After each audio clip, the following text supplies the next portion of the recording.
Hello, hello, everybody. Welcome in, guys. Welcome to the stream. Hope you guys are doing well. Hope you're ready to do this. So, we didn't get through all the patch notes. Was it last Friday? I think it was.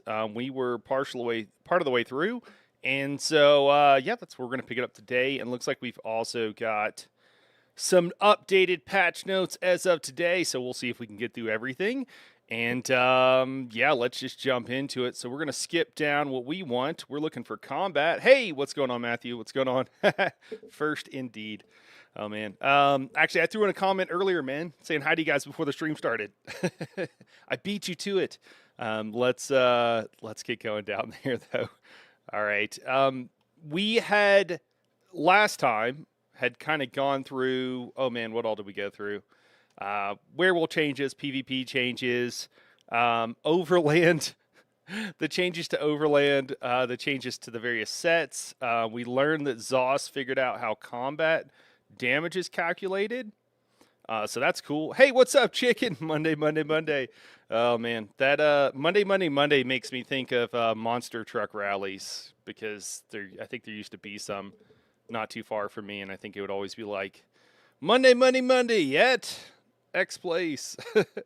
See Gravedigger. All right, here we go. So we will briefly rehash, very briefly, kind of what we learned from last time. If we can find the right place. Man, there's a lot of these. I don't think there's hyperlinks, right? Is there hyperlinks? Here we go. We're to the class mastery, so that's where we finished last time. There's some bug fixes and what have you. Warden, there's some really interesting things here. We have learned that, well, they mentioned that this is going to be, first off, up above this, they said it's going to be all caps, highly iterative. So we would expect, and then these are also supposed to be a little bit of placeholder because the Warden update is coming, and they expect to change these, it sounds like, with the Warden whenever those changes come, since they'll probably be changing some of the passives and everything else. So I don't know. We'll see. I've also had some peeps tell me that they think that this is kind of where it's going to be. Here, let me switch scenes here. There we go, so you guys can actually see this. I've also had some peeps tell me they think it's actually going to be, pretty close to this. So we'll just have to see. Some crazy things here. Potential for always having up major brittle, which would very much change group composition. Really, all of these changes taken in aggregate would greatly change group composition, like pretty massively for the game. The way this works, guys, for anybody who doesn't remember, it was in the notes and I missed it, and then someone had to tell me in chat, a couple of you guys. So you get to pick two of these, is basically if you're like full spec. So I think if you have two class skill lines, you can pick one of them, and then if you have three, you can pick two of them. So I think that it is very likely that we will see in the current state a lot of single class builds, and you will want them in your group. They are good enough that you will want that. Now, how that's going to shake out for everything, like we really have, it really just, like they could change these numbers, like they could keep this thing exactly the same and then just like nerf it into the ground, and it would be horrible then. And so it really matters, ultimately, like what the numbers shake out to be, and we're just not going to know until it's live. Did someone say hypertension? What's up, boss? Yeah. Oh man. And to be honest, like guys, just so you know, like I've had a few people worried about me. I'm good. I'm chilling. Like as soon as we're done with this, like I'm good. It doesn't bother me. Don't worry about me. I'm cool. I'm cool. What's up, King Bob? How's it going, man? All hail King Bob. All right. Wait, no, that's not right. So a couple of other things though from up here, just to keep in mind. Oh, I don't know if I can find it. Maybe we'll just have to leave it. Yeah, we'll just leave it. There's so many. These notes are just they're kind of crazy, man. I am great, dude. I am great. Yeah, doing well. So yeah, we went through Warden here. There's a lot of options here. We'll just have to see how it shakes out. We won't rehash through all of them. We went through Templar as well, and we went through Sorcerer. Sorcerer is a little bit broken. I expect that we'll see in the new patch notes today some changes to Sorcerer. We'll see. There were some potentially unintended or at least like kind of broken mechanics going on, so we'll have to see. I think Necro according to, I think Luna was helping us out, we found out was pretty underperforming, and maybe a couple of others. What's up, Wampus? What's going on, man? All right, let's just jump into it. I think we're to Nightblade. We're to the Holy Nightblade. Very excited about this. Let me make sure you guys can see all of this too. Is this blown up as much as it can be so that you guys can still see? I do not want the cookies, but thank you. And let me see if I can get... I'm like, guys, I don't know about you, but I am like 1 or 2 steps from getting rid of Windows. This, just everything about Windows kills me. Like this taskbar, I hide continually, and it just comes back. And so many other things working in the background that I didn't tell it to do. All right, I think we're good here. Actually, I think we can go even larger. A little bit larger. There we go. Dude, how's the latency? Okay, latency's okay. Yeah, I think so, man. I mean, I've installed Linux before. I've ran Linux before. Just it was years ago, and now you can play games on them. I just use this computer for streaming and for gaming, so the barrier for it to like piss me off enough to change anything is like, pretty high. Stream from a Steam Deck. I use an Elgato capture card. Yeah. But a Steam Deck would be interesting. Run SteamOS or something. I don't know. We'll see. We'll see what happens. Matthew says, I've wanted to make a Warden tank for a while with ice staff, but I've heard sustain is super hard on Stam Warden. Well, Stam Warden would be a DPS build, and a Warden tank is kind of something else. Wardens are great tanks, though, Matthew. You should definitely do it, man. You're going to be just fine. Historically, like way back in the day, stamina sustain was an issue on a Warden tank. Absolutely, like that has historically been true. So maybe you've heard that. But God, dude, that's like before multi-classing. I mean, and then, nah, you're going to be fine, man. If you have problems, come by the help channels. We can help you out. We'll get you set up. But yeah, you're going to be just fine. You're going to be just fine, my dude. Yeah, I think that's like pretty old info would be my take. All right, let me see here. So Nightblade here. We got Nocturnal Inspiration. This passive upgrades rank 2 of Hemorrhage to have a chance to equal to your weapon critical chance to grant... Has a chance equal to your weapon critical chance to grant you 2 ultimate up to once every 3 seconds. Okay, so remember that on Nightblades, we are running a lot of critical. It's weapon critical, not just like... weapon or like the highest. I hope that's a typo. Hopefully it doesn't actually just mean weapon critical. That would be wild. Right? Like what happened to, what happened to making these classes like combining and doing all the quality of life things for stamina versus magic. Well, assuming this means all critical. I don't know if this means weapon critical. It'll just be weirdly complicated. But getting 2 ultimate, this just means you get 2 ultimate every 3 seconds in a raid setting. In a non-raid setting, it'll be less.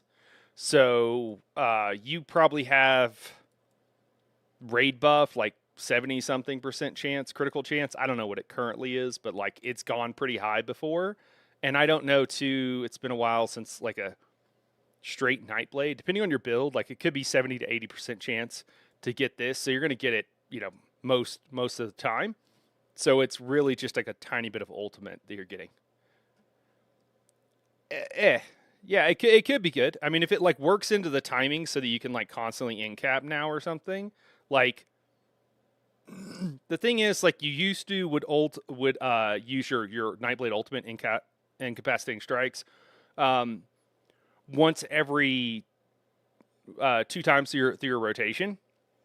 So yeah, it unless it like really ups it, which I don't think it does. This is kind of lame. I don't think it's gonna be that big a deal. Is the TLDR? I don't know. Maybe it'll push some stuff over. There could be some situations where this is good. I think for the most part, like it's not gonna matter.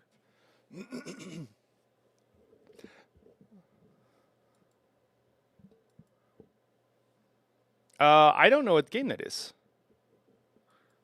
I'm glad to see you still sporting Izzo. Yeah, you know, I try to keep up with it. I'm still playing. Weapon critical because of minor savagery, I'm guessing. Yeah, I guess it's just like if they're gonna rework, like boss, you're almost certainly correct. It's just weird. It's like if they're gonna update it, why not update it? I don't know. They're never gonna finish the Cuchillos. Oh, okay. Um, cool. Yeah. I don't know. They're never gonna finish that. Apparently they lack the ability to do so.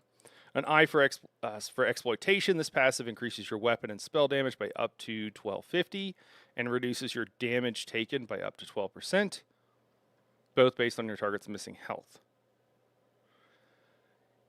Okay.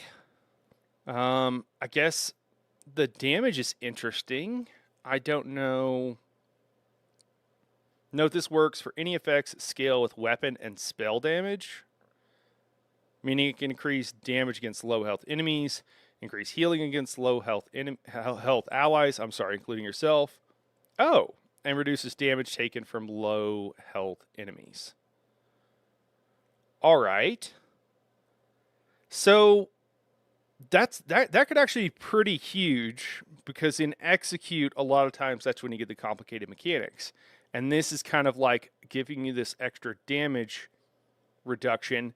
Can be kind of a way of YOLOing it. It could also make Nightblade tanks a little bit, in that execute, that critical part of the fight, a little bit tankier. So that's actually quite nice. How does this work in PvP? Interesting. I mean, I guess it's on the target. So if the target is hitting you, then you would get the extra damage reduction. All right. I guess that's pretty interesting. This weapon and spell damage is actually quite high. I don't know if these things are being buffed. I would assume that these values are still being buffed by everything else that buffs weapon and spell damage, in which case this is, again, substantial and should raise the damage quite a bit.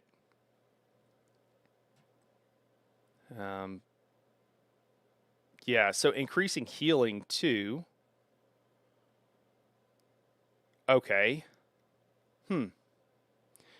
All right, and then it works so this works for tanks, healers, and DPS. This is a well-designed ability, or it's a really cool idea for an ability since it works for literally everybody to get a little burst healing if a target is low on health. That's not that big of a. I mean, it can be crucial. I don't know if it's going to change the game or anything, but it's kind of cool. I'll stick with DK Leap Ult. Thank you very much, Matthew says. I would like to switch to Linux again, but one of the games is going to require TPM soon. That's a bummer. Above and Beyond. Okay, this passive increases your critical damage and healing by 15%. 7% against players. It also increases your maximum potential critical damage and healing by 25%, meaning it adds to the normal cap of 125% to bring you to 150%. What? Oh my god. They're actually making like Nightblade critical actually matter again? Dude, that's crazy. That's kind of nuts. Dark and Darker. I've heard of it, I haven't played it. Dude, this is really cool. This is like actually making these are the kind of changes we want to see. This is actually really good. Somebody needs to pat themselves on the back on this one. I'm actually really impressed by this. This is probably a huge amount of damage also. And allowing you to go over the normal cap of 125%. Yeah. This is good. This is really good.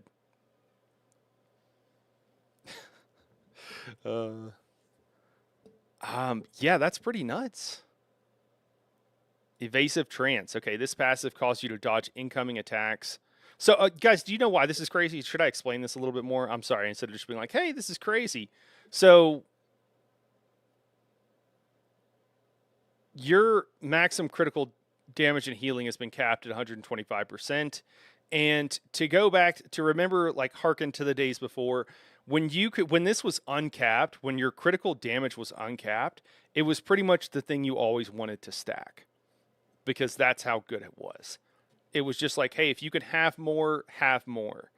And so for Nightblades so like this going up to, 25% or whatever is probably like one of the most important stats on a DPS to make sure you get 2 cap. So it's right up there. And before these, before this was capped, that's why we'd run, instead of running the Thief, we ran the, oh my gosh, which one was it? We ran the Mundus that would increase your critical damage because that's what provided the most damage. Now, it wasn't like insanely better, but it was better. And you would do other things too to increase your critical damage. You just always wanted more critical damage. So Nightblades have long been, for those who don't know their identity, Nightblades have long been the critical strike, critical damage class. That was, even now having certain, assassination skills, having any assassination skill on your par will increase the Hedgehog Mundus, Jesus, will increase your, the Hedgehog Mundus is funny. Having, those on your bar will increase your critical strike chance. So this is really leaning into the flavor of the Nightblade. And then it's something unique. It's something you can't get from other classes. And I think that's really cool, which is what people have been asking for, which is class identity to come back. In this regard, like with almost all of these that I've seen so far, it's actually really refreshing because it seems like they understood the assignment. Like, whoever is working on these is doing a very good job, at least on these. What do Necromancers always have in their shoes? A good pair of souls. Oh, gosh, that's a good one. All right, Evasive Trance. Let's take a look. This passive causes you to dodge incoming attacks for 1/3 of a second when activating a Nightblade ability while bracing. Okay. Dodging any attacks through any means causes your attack to take 5% increase. Your attacker, to take 5% increased damage for 5 seconds. Whoa. What? This is really cool. So another part, so ESO has never really had like a dodge tank like you might see in some other games, where like instead of, because ESO hasn't really played with the idea of actually dodging, full on dodging attacks in combat, besides like doing a dodge roll and getting some iframes. Like there's no like chance to hit sort of thing like there is in some other games where you can make an enemy not hit you because there's a little bit of RNG for when their attacks hit. I'm thinking about like, and I don't know where they're at now, but like old school, this would be like druid tanking, right? Like, so playing like a druid tank, like way back in the day in WoW, in World of Warcraft, and like, I don't know, a long time ago, a decade or more than a decade ago, that, you would have tanks that were like that. And there's other games that do something similar. And so this is really interesting because not only does it reward you for taking less damage, which is by, allowing you to take less damage, I guess, it also rewards you with 5% increased damage taken on the bosses. Now, if they do some stupid nonsense, like make this 5% increased damage like a debuff, a named debuff that you would already have anyways, it'll completely ruin this. And they've been known to do this kind of stuff before, and I hope they don't do it. And I think that part of the reason they were doing some of that was try to help performance, and I can understand that. But if they change this to a named debuff that you're already going to have, it's gonna turn this from like really cool, really interesting, to completely useless and completely pointless. And why would you do this? So I hope they don't do that. So the 1/3 second is like a really short timing window. I think this is cool. I wonder how effectively the average player is going to be able to hit that window. For the sweaties, this is a major boon. This is pretty cool. For the not so sweaties, less so.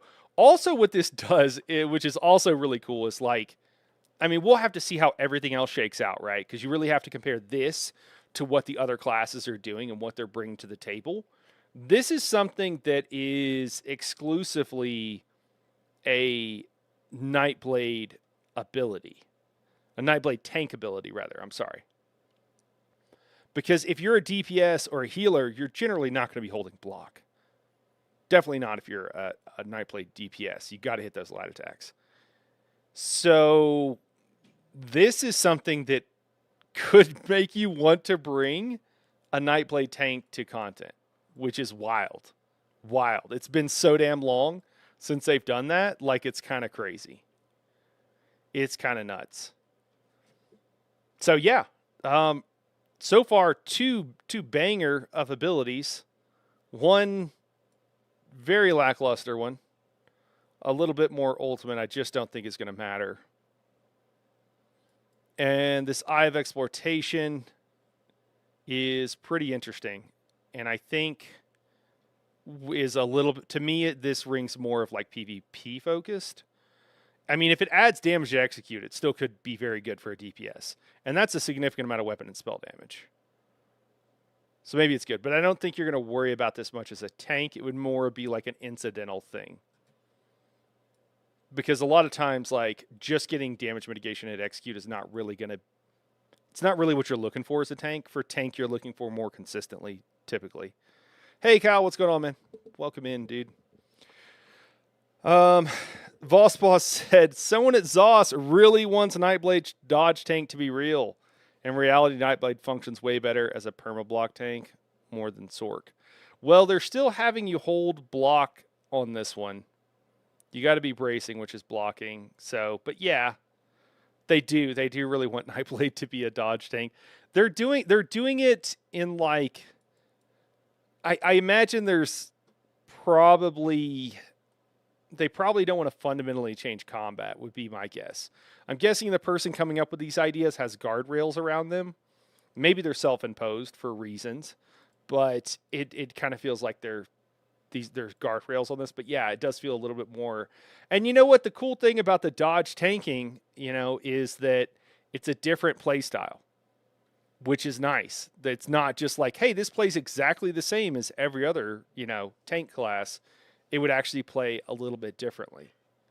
Not a huge difference. I think more variety would be better, but it's not nothing. And I think that's pretty cool. Oh, well, glad you dropped in, man. Missing the ESO peeps. It does happen. What are you playing now? Matthew says, a high elf drunkenly stumbles into town and knocked over a guard. The guard shouts, watch it, high elf. I drunkenly shouted back, I'm not a high elf, I'm a drunk elf. You ice brain. Oh, man. Matthew, I like these like ESO flavored dad jokes, man. Yeah, so that's pretty cool. Share the spoils, I'm sorry. This passive upgrades rank 2 of transfer to double the ultimate you gain from it, 4 up from 2, while also granting the nearest 4 group members 250 magic and stamina, 1 ultimate upon activation. Oh man, what is the proc condition of this? I gotta look it up. One moment.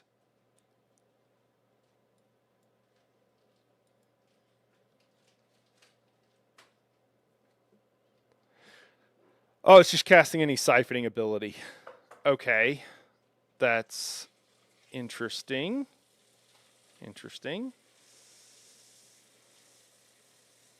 What are you going to be casting consistently as a healer? Absolutely nothing. What are you going to be casting consistently as a DPS? Still really nothing. And nothing as a tank. Yeah, I mean, some of the siphoning abilities are kind of okay, but use it mostly for the passive, so 250 magicka and stamina. How long does it last? Do we know? I don't think we know. So 250 magic and stamina, if you're already running the skill line, would mean that you're going to be using something from the skill line, and you'll just cast it to keep this up, probably. If it lasts for 4 seconds or something like that, which I think it might, then that means you're going to be spamming some abilities quite often. You can spam Funnel Health as a healer. Its tooltip is around rating, regeneration, and it, yeah. And it does damage. Yeah, it actually does more than radiating regen. Because I think it can double crit. The tooltip might be around there, but actually I think it ends up healing for significantly more. Yeah, I've played around with it a decent amount. Because you can crit on the hit, and then you can crit on the heal, if I recall correctly. The main thing I remember, it's been a while since I've tested it Voss Boss, but the main thing I remember is it's actually better as far as the actual heals. Yeah, I don't know. I could see this being used, making a healer rotation a little bit more complicated, a little bit more interesting. I don't mind it at all. And it would be buffing the group. So, yeah. And then I don't think, there's really no. I mean, you're not going to run like Swallow Soul in content usually. I mean, it's pretty OP. Swallow Soul, if you're like a DPS and a pug, and you're on a Magblade and you just don't want to die, it's pretty amazing. So, but you're probably not going to be. I don't know. It's pretty decent. It's probably not worth it for the buff, but still. Dodge tank with siphoning and companion is in IA. Oh, in IA. Okay. Yeah. Yeah. Let me see. Dodge tanking. I mean, taking 0 damage is pretty crazy.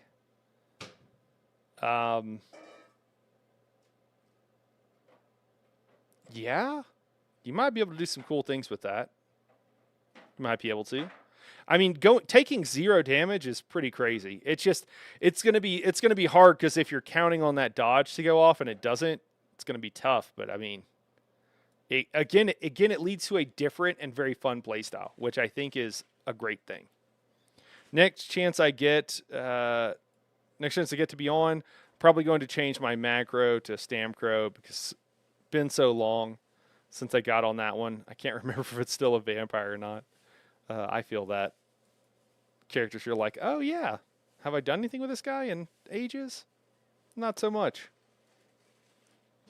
Okay, Necros. Nothing wasted. This passive upgrades rank 2 of corpse consumption to also grant a stack of nothing wasted for 12 seconds every time you consume a corpse, up to 10 stacks max.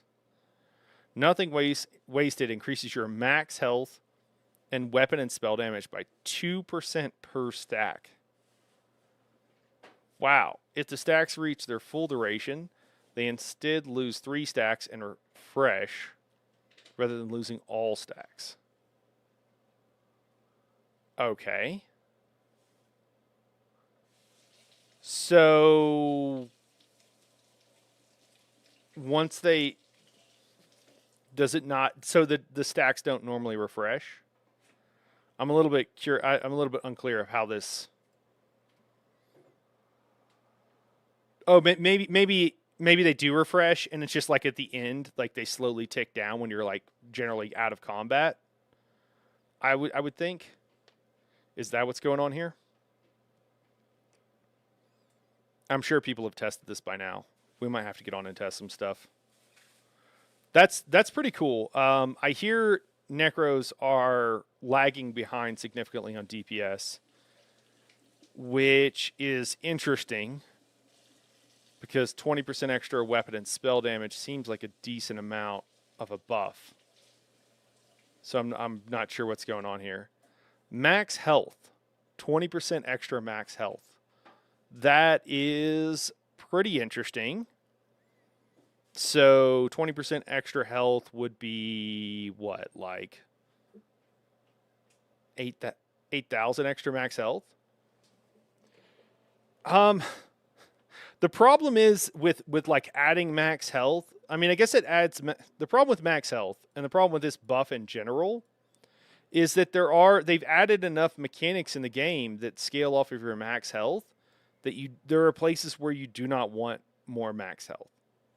If you are a solo player and you're like trying to solo stuff and you want to make just like a really tanky character, like this could be really good. Because I'm thinking of like a lot of my solo builds, if you're trying to like solo a dungeon, a veteran dungeon or something, you're going to be at, depending on what you run, you'll probably be at like 30k health, maybe a little bit north of that. And in that situation, this would be another 6k health. That's pretty significant and will put you over the mark of like having to worry about some one shots. So I think this is really cool for solo play. And for situations, again, just the problem is like if you go into a situation where something is scaling off your max health and you're going to die, you're going to take a bunch of damage from it, it's going to kind of suck. It's going to be problematic for you. And, oh, green screen peeking through here. That's going to kind of be an issue. Here, let me move this a little bit. Maybe just move the camera instead of trying to move the green screen, huh? There we go. Yeah, that could be it. The problem is the game can be so complicated and doesn't telegraph things. Like you don't know when something scales off your max health besides testing and trial and error and like talking to other people. And so this like people are going to die to having too much max health. I don't really like this max health is I think what it comes down to. It's going to cause people problems. And it's going to be frustrating. And people are going to have to like swap out of it. And then they're not going to want to. They're going to be like, no, this is my build. I've made my build this way. Like so-and-so creator told me that this was the unkillable God mode build. And I don't want to change it because you're all stupid because, you know, they told me to do this. And you're like, no, seriously, if you've got 30k health as a DPS in Cloud Rest, you're going to be a pain to heal out of Baneful and execute. And they're going to be like, no, you guys are stupid. You know, Zyno told me I'd be fine and like it's going to be okay. And, you know, even though Zyno didn't tell him that. Like that's what's going to happen with this. So I don't really, I appreciate what they're doing, but they've made the game in such a way that like this is kind of problematic is what it comes down to. And then it also introduces like, okay, well in this content, I need to change this thing. Yeah, I just don't like it because of the max health scaling stuff, which I think, you know, one could argue that the max health scaling is the problem, and I probably wouldn't disagree with you, but yeah, don't love that one. I don't think that's going to work out well. I think it'll go live. I think it's going to cause problems. Yeah. Boss says, day 1426 of me advocating for corpse consumption to be universal for Templar, Necromancer, and Werewolf. So certain passives work while transformed. That's a cool idea. Yeah. It's always weird that Templars could ever consume corpses. Like it doesn't make sense to me. But yeah. Yeah, I mean, since it's already in the game, it's already happening. Might as well lean into it, right? Yeah. All right, Malevolent Promise. This passive upgrade rank 2 of corpse consumption to mark the closest non-player enemy to you with death touch for 6 seconds. Whenever you consume a corpse, which allows you to use a corpse consuming ability against them. This can occur once every 2 seconds. Consuming or replacing this effect triggers rank 2 of Death Gleaning. Okay. This is a lot. Okay, Malevolent Promise. Okay, I got to reread this. It upgrades rank 2 of corpse consumption to mark the closest non-player enemy to you with Death Touch for 6 seconds whenever you consume a corpse, which allows you to use a corpse consuming ability on them. So this is a way of getting a... I don't remember what Death Gleaning is. I got to look. Is this a way of like getting an extra corpse or being able to use a corpse ability on them without... like needing to? Okay, that restores magic and stamina. 666. Okay.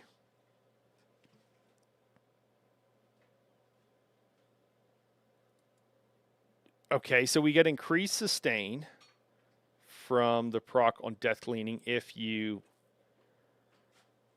if you consume this, consume or replace. So if you use this ability, so it's going to help your sustain more. And it allows you to use a corpse consuming. So I would think that this would be to help DPS to be able to use your tether for the explosion on this.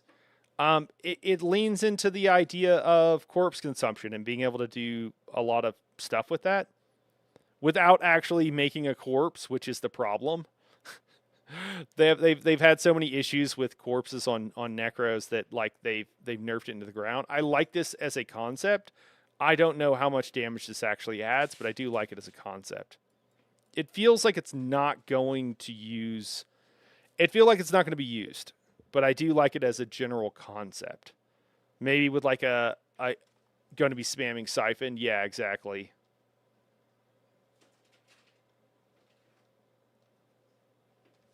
Can you like would you use this on a support in some way? I'm trying to think, and I yeah, maybe on a tank. You might be able to get some more ultimate. We'd have to see how everything shakes out. Potentially. Potentially this has some use on a tank. I don't think it's going to be used on a healer. All right, cycle unending. This passive upgrades rank 2 of reusable parts to also grant Lord of the Cycle for 25 seconds, increasing your damage done by 1% for every 1% more health percent you have compared to your enemy. This bonus caps at 25%, 12 against players. Okay, so if you've got 25% more health than your opponent, you can do 25% more damage done?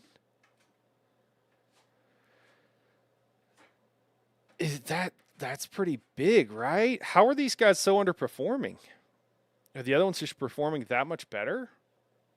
I mean, that's just like a straight up, once they're below 75% health, you should be doing flat 25% more damage. That's insane. How are they not doing better? Maybe this one's carrying, the other ones suck. Yeah, maybe. Yeah, this seems kind of crazy. Or it's not working right or something. That's interesting. Huh. Pound of Flesh. This passive grants you 1% chance when taking damage to restore 10% health and 5% of your missing stamina up to once every second. This chance increases by 1% for every 1% missing health you have. If you have 50% health, you'd have a 51% chance to activate this passive when taking damage. Yeah, so they really are. I think some of our developers have been playing WoW. Is the impression I get. I feel like that would explain where they're spending their time playing WoW. I don't dislike it. It essentially allows, so adding a bunch of health and then allowing you to take damage. So this is like, again, they're kind of copying WoW. It's fine, but you would have certain classes and certain specs that like their health will yo-yo more. And it's just like the way they're designed. So you have some classes that could take consistent damage and everything, and then you have other classes that will like their health will yo-yo more because and to kind of make up for that and to make up for the RNG, you usually give them more health, and then you have like health proccing things like this. Now 10% isn't insane. 5% of your missing stamina is the thing that is more important because that's gonna be like, having stamina keeps you alive. Not having stamina means you're probably dying in a lot of situations. So, and, the other thing with Necros is like, if you're just playing a straight Necro tank, your stamina sustain is going to be the most of a struggle bus. The only problem is if you're running out of stamina and you're at full health, it's not really going to help you there, which is going to be the struggle for most new tanks. So I don't really think this really hits the mark on helping to mitigate. Like, it's still going to be so much easier for the average player to play a multi-class or play something else that has better stamina sustain, and this doesn't address that problem at all. So Again, I like the vague idea of what they're going for here. If this is how they're trying to address the Necros not having the best stamina sustain, and it's really stamina sustain while blocking. Like, we've gone through that. Everybody says stamina sustain. I actually did a video not too long ago where I kind of broke it down and showed you that, like, they don't actually have that much worse of stamina sustain than most of the other classes. It's just that most of the other classes have some way of getting back stamina while blocking. And so that's what people, when they say we're stamina sustain, they probably don't even mean it, but they actually, like, they probably don't realize it, but what they really mean is, like, while blocking, because they're perma blocking, and that's why they're having problems with stamina. It's fine. I'm just, pointing out the facts of the situation. So yeah, this doesn't quite hit the mark. Yeah. So, like, a HP sponge taking, yeah, it's like a combat. It's a combination of having more health, but then having more variable times when you take damage and then heal damage. That's what it is, Boss. And it's usually designed to give healers heart palpitations, because they have to be constantly, like, panicking. They're always, like, worried that tank is going to die and, like, panic healing them, which usually healers don't love.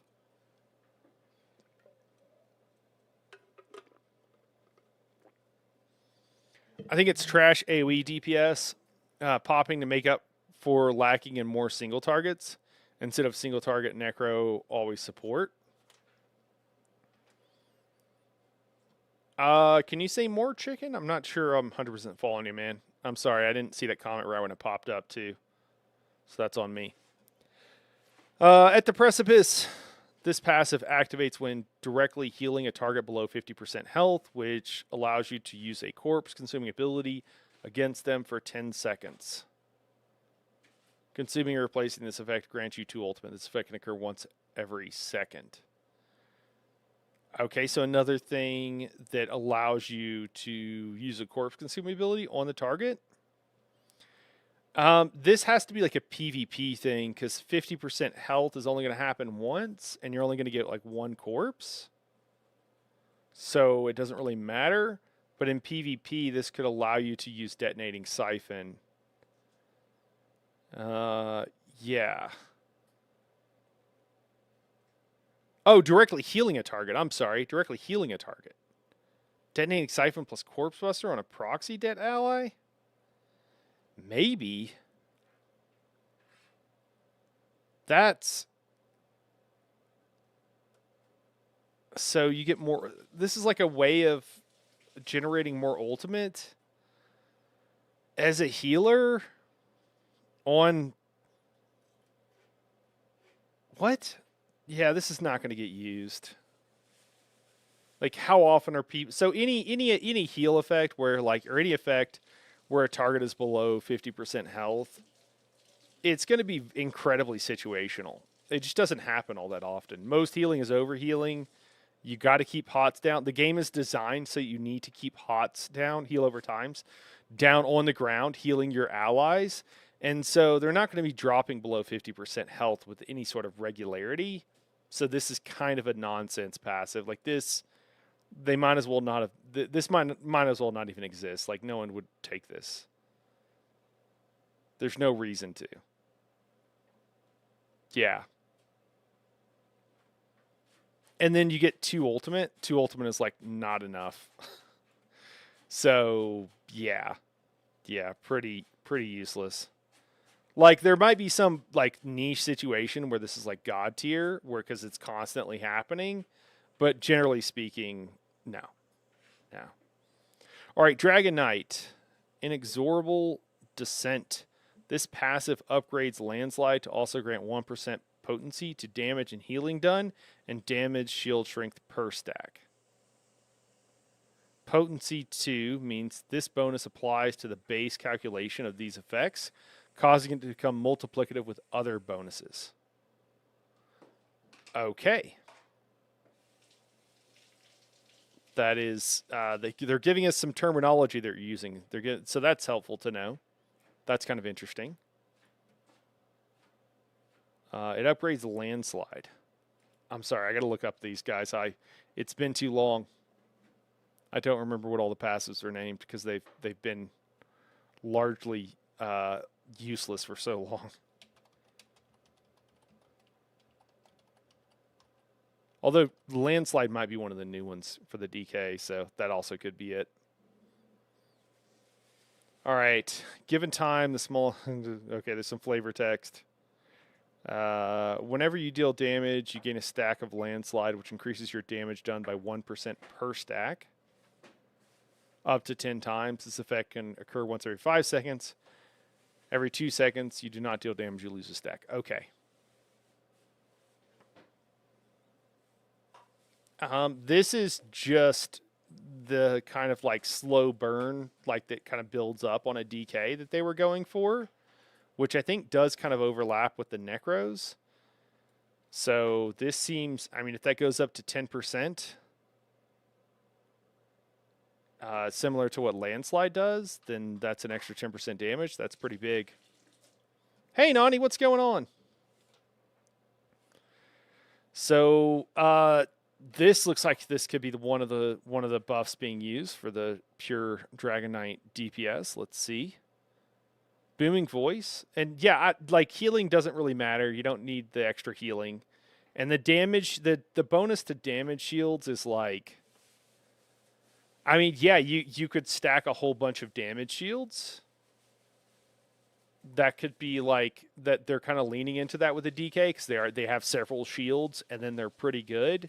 And then they're adding more stuff, although at the same time, Arcanist kind of does the same thing with a bunch of shields. So it's not really a unique playstyle. It's kind of weird how they overlap. 10% is like, cool. Is it worth one of these unique abilities? Absolutely not. You're never going to want to do this on a tank or a healer. This is purely a DPS thing. And then if this is good, depends on what the other ones are, right? Like if the other ones add more damage, then they're better. So this is kind of purely a DPS thing. You really want to take this on a tank or a healer.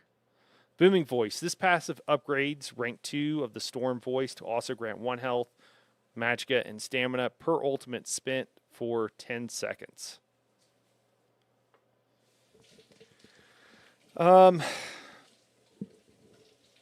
Yeah, I gotta look these things up, guys. I'm sorry, I just don't remember what the Storm Voice does. That's one of the new ones, I believe. Let us see. Let's take a look. When you cast an ultimate ability, you restore. Okay, it's that one. 16 magic health and stamina for each point of ultimate you spent. So this is just increasing that value. Wait, it says for 2 seconds. Is that so? It's like increasing your recoveries. So it's like 10 sec. It's going to give you like 10 seconds of like you can't run out of magicka or stamina. So that would be like this. Wait, no, it's not that good. Never mind. So that's like,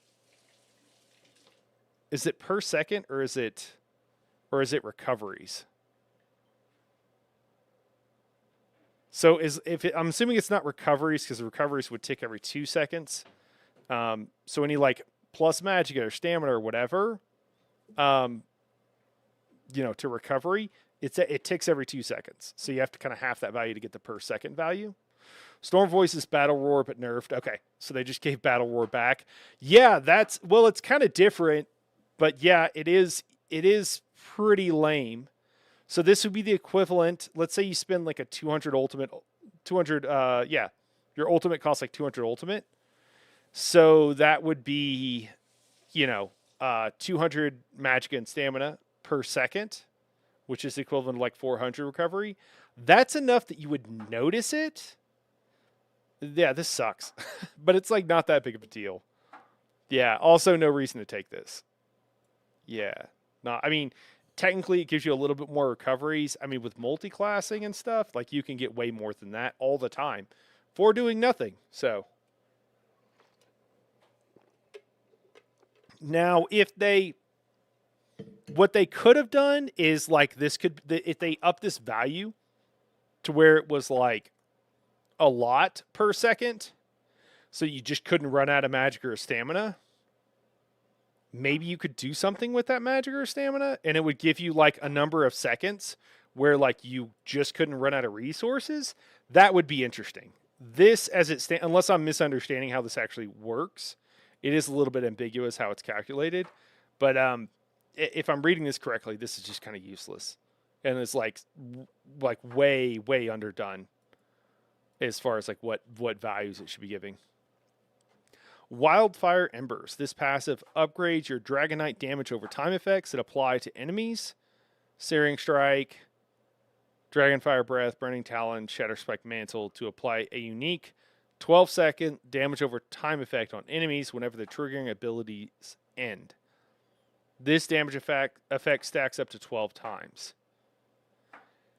Increasing by 25% per stack past 1 up to 275%. End, in this case, means naturally expiring, being recast early or being cleansed. This is nice. This is what that always means, but it's nice for them to actually tell us. Oh, hey, look, patch notes, I understand, Mel says. Hey, Mel, yeah.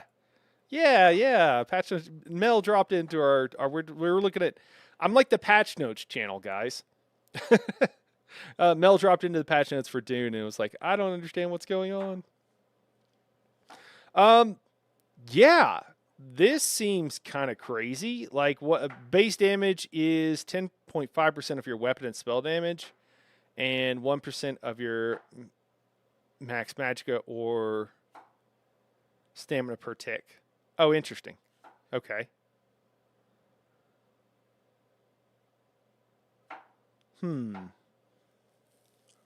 Which is like, aren't these the equivalent numbers?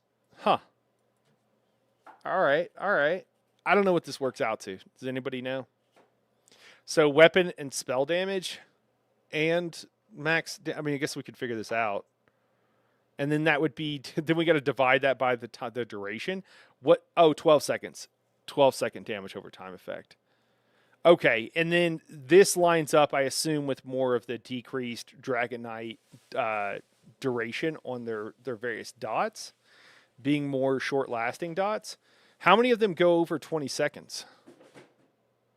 Inquiring minds would like to know. I don't know. But this could be really cool. And again, leans into the play style. It really comes down to like, how much damage is this? So 1% of your max magic and stamina. What are we usually running max magic and stamina nowadays? 3,000 or 4,000 in there. I don't know what DKs end up as. And then weapon and spell damage. I don't remember what the numbers are because I usually don't pay attention to the raw numbers so much.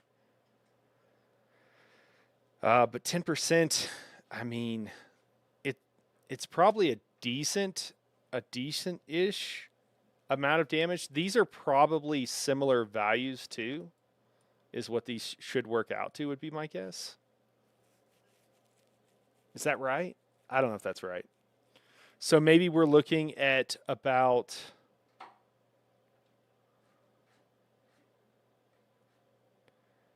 Yeah, I don't... Is that per second? That's got to be per second, right?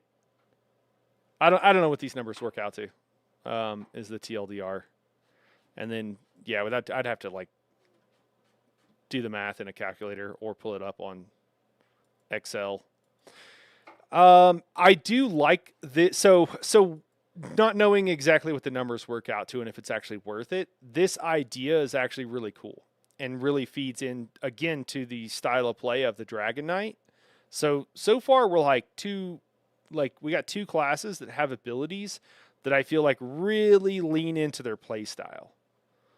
You know, I'm trying to think back to last week. So, I mean, Necro's like this corpse thing, like kind of it does. It's like trying to, but it also, like, there are problems. There are problems with Necro. Like I said, like adding a bunch of health can be very problematic. They are trying to lean into the dot style of play. They are letting you use corpse consuming abilities without actually giving you a corpse. So they're trying here, but I don't think it like hits the mark very well. There's just problems with it is the issue. Nightblade hits it right on the head. There is some like execute things, which like back in the day, Sorcs used to also be pretty good at execute. I'd be curious what Moore feels about that because he loves Sorc. He like really, really likes Sorc, and I'd be curious if he feels this leans into enough like the whole Sorc, ideal. To me, it is kind of neutral on that front. I kind of felt the same way. I didn't really feel strongly about. I mean, the Warden. Some of the stuff is like vaguely themed, but it's not like. There's a difference between something being themed correctly. That's not what I'm talking about. I'm talking about this leans into a unique style of play that is different from the other classes, because one of the things with ESO that has long been the case with very little like changes is that if you learn to play one class, you can kind of play them all. That is beneficial to players in some ways, right? They're very interchangeable. You could swap over, whatever. However, it also means that once you've learned how to DPS really well, it doesn't really matter what class you're playing. You barely change up what you're doing. You're mostly doing the same thing on a different class. Sure, these dots don't last as long. Sure, there's a semi-spammable on certain classes, right? Like if you're doing a Warden, you've got your Shocks. If you're on a Necro, you've got your Blast Bones. So there's certain classes with like semi-spammables, but then they do that with all the classes. And then it's like, okay, now all the classes have kind of vaguely semi-spammables. It's not drastically different. I mean, I think that's just how ESO is set up. I don't think that's really going to change, but having some of these things will help to make it feel a little bit different, is essentially what it comes down to. And kind of keep with the theming, which is, again, what people have asked for. So I think Nightblade and DK, to me, are the two that have hit the mark the best. The other ones so far, we'll see. Okay, Resolute Defense. This passive increases the amount of damage you can block by 6% every second you remain bracing, up to 30%.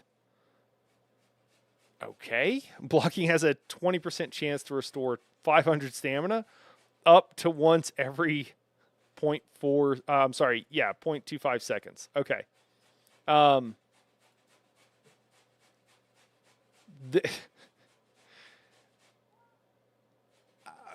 Yeah, I mean, so it leans into the idea that you just stand there and hold block. It gives you back stamina. That's not an insignificant amount of stamina, and it can happen every quarter of a second, which is like, so you're getting back like whatever the expected value on that is, which is going to be what would that be? 800 stamina a second, I think. I'm gonna get to today. We didn't finish Casual Gamer. We didn't finish from last week, man. So I'm just finishing up the last couple of classes. We ran out of time, and then I'm gonna check out the patch notes from today.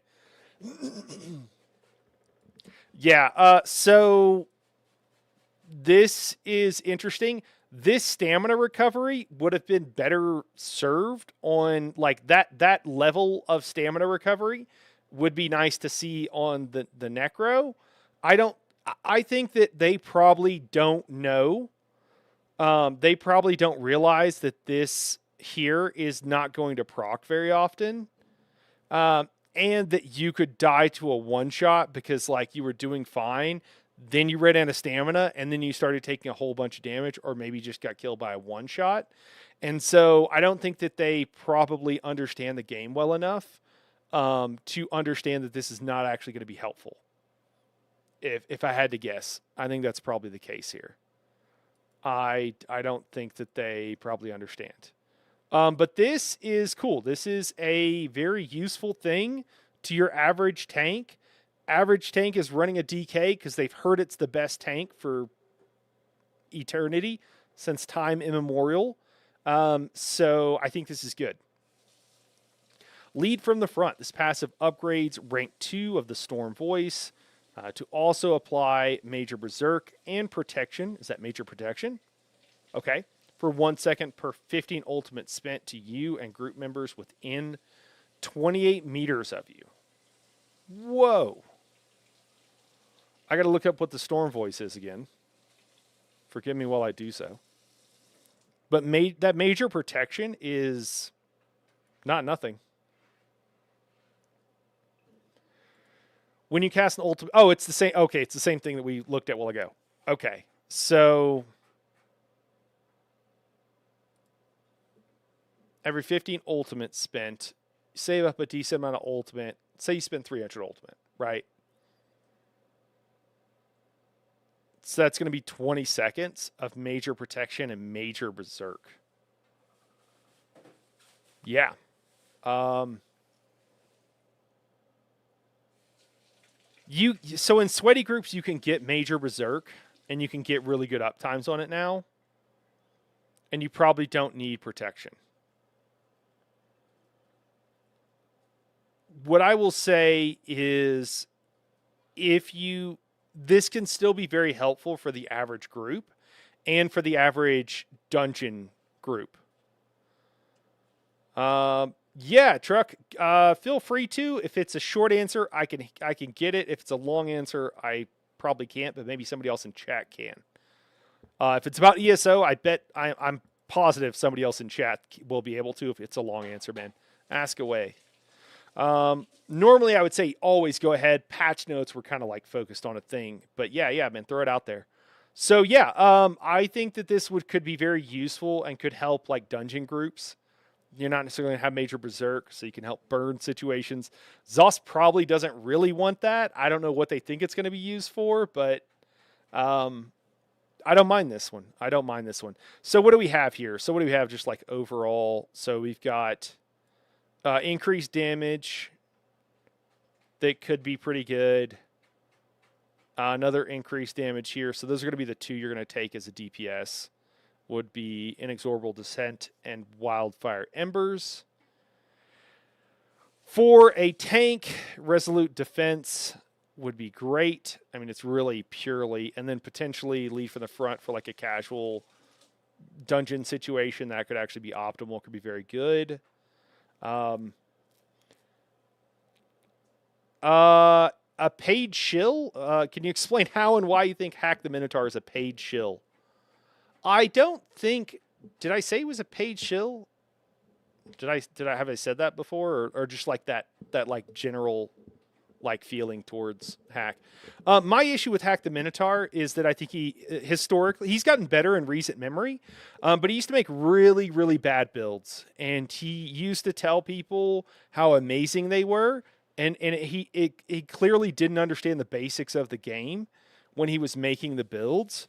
But he would still tell people how amazing they are. And he would tell people to do things that were going to ruin or at the very least decrease their general enjoyment of the game. Had he done just a little bit of research on how the game works, he wouldn't have recommended the things he recommended. And that's my issue. I think it hurts the game. Now, Zoss has paid him and other people to like promote the game because he has a large audience. So maybe that could be part of like the paid thing or whatever. Boss, I like Boss got jokes. He's not actually a Minotaur, which is false advertising and highly offensive to the Minotaur community. There you go. I don't know if I think Boss might be also referencing that my wife calls me a Minotaur because I just seem to smash, bull in a china shop kind of thing in the house. But yeah, that's my issue. That's all it is. He's gotten better in recent history. He's even covered like PoE, Path of Exile 2, and like has done some generic videos that were actually not hot garbage. I was actually surprised. So I think he's gotten better. But it's like somebody who got popular doing things that were, I mean, this is what like, Betsy DeVos, the folks at Amway, right? So they run like basically a legal pyramid scheme, and they run it in other companies as a pyramid scheme, but it's not illegal in those companies, especially like developing countries. The Betsy DeVos was the education secretary under Trump's first admin. This predates all of that a lot. But her family, just as a for example, made all of their money doing multi-level marketing, right? Which is like legal pyramid schemes. And those things are incredibly predatory. There are some people that it did not end poorly for, but there's also a lot of people that it did end up poorly for. And I think that a significant number of people that will not go well for. And so I think that it's like, this happens a lot of times with plenty of wealthy people. They make their money through very shady means. And then once they've made this ridiculous amount of wealth, they'll donate some of that to like make a children's hospital. And it'll be the DeVos Children's Hospital that literally exists in Michigan, if you don't know. And they do that to buy, to buy back, some of this. They want to be well thought of, even though they made their money scamming people, right? And so, I mean, pick many, fitness influencers or whatever who are selling people some product that they tell them is going to make them, oh, you're going to lose weight and not have to do anything. You're going to gain muscle and not have to do anything. And it's very predatory. And I'm, my wife tells me that I'm a paladin. I like to think of myself as a rogue, but she thinks I'm a paladin because if I see injustice, I don't want to let it go. And so I see people do things like this that I think are very dishonest. And then they try to reform, after they've made the money, after they've whatever. And that's what it feels like with Hack the Minotaur. He did these things. He's not honestly, I mean, his builds were bad. And stuff like that. Another one is like Jake Clips. Jake Clips used to just, and I don't know what he does currently, but he used to just make shit up and just blatantly lie to people, a level of incompetence that is truly staggering. Maybe he thought those things were genuine. Maybe he thought he was, but he used to tell people if you rezone from different areas, and opened one chest, you could get better loot. That's not true. It was never true. And he did the same thing with several other things that were like that. And to me, it feels like just lying to your audience for clicks. And so on principle, I really don't like those things. And then if they reform their behavior afterward, it's like, okay, cool. Did they ever apologize? Are they remorseful? I've never seen an apology video, so I don't really care for them. And I think most people in the community would tell you, I don't know, maybe Hack the Minotaur is doing great builds now, but I think for the most part, his builds are not very good, historically at least. Also, true honesty, didn't think you'd get that part of the joke. Yeah. Okay. Yeah, so anyways, you asked, I guess there's the answer for you. I don't have any problem with him personally, I guess. I don't really like people that do stuff like that, actually, so maybe I do. All right. What are we doing here? We're talking about, yeah. Okay, so we talked about, what you're going to take as a tank. Are any of these good for a healer? I don't know if any of these really matter for a healer. It's going to be buffing the group or something. I don't think any of these, you can give, this, I guess you're using your ultimate. If you're the healer ulti bot, you can keep up Major Berserk. That's actually pretty hooked up. That would be pretty cool. I think in an optimized group, you would just get this from another source. Somebody running the Storm Atro. 2 people maybe. So maybe, but it could be cool. It could be cool. In a less optimized group, it could help, I guess, quite often. So I think this is pretty nice, actually, for a healer. That Major Berserk is pretty huge. For burst situations, no such thing as a DK healer. Just a DK support DPS. Yeah. Guys, I would be, just to, what do you guys think of Hack the Minotaur? Good, bad, other? Don't hate on him, but just what are your honest thoughts so that it's not just my opinion. It's a little bit too, but it's kind of different. But outcasts. Like outcasts, like builds are like usually several years out of date and stuff like that. And so if like anybody goes to, oh, I went to outcast, most people are going to be like, don't do that. Some of them might be fine, but a lot of them are going to be really out of date and not very good. Yeah, Mel says if I can't say anything nice, I can't say anything at all. That's a good approach to take. Maybe I should do that more. The Raggy says, I never really expect any CC to have accurate content at this point. Any content creators to have accurate content at this point. Oh man, that sucks. Dude, there's always skinny cheeks, man. I think the other thing too is like there's to me, who's making good builds for ESO at the moment. I mean, I don't know when I don't think I could say me because I don't know when the last time I put out an ESO build is. Skinny cheeks, right? There's probably a couple of others. I don't know. Honestly, don't know. The other problem too with the ESO community, there's kind of two other things. So, and it's unfortunate because it just hurts everything kind of. So there's usually two other situations. So there's one, a creator who is doing the best they can to make really good builds. I love Skinny Cheeks. I don't know if he's doing builds right now is the only thing. Like, I don't know if he's covering more different kind of topics.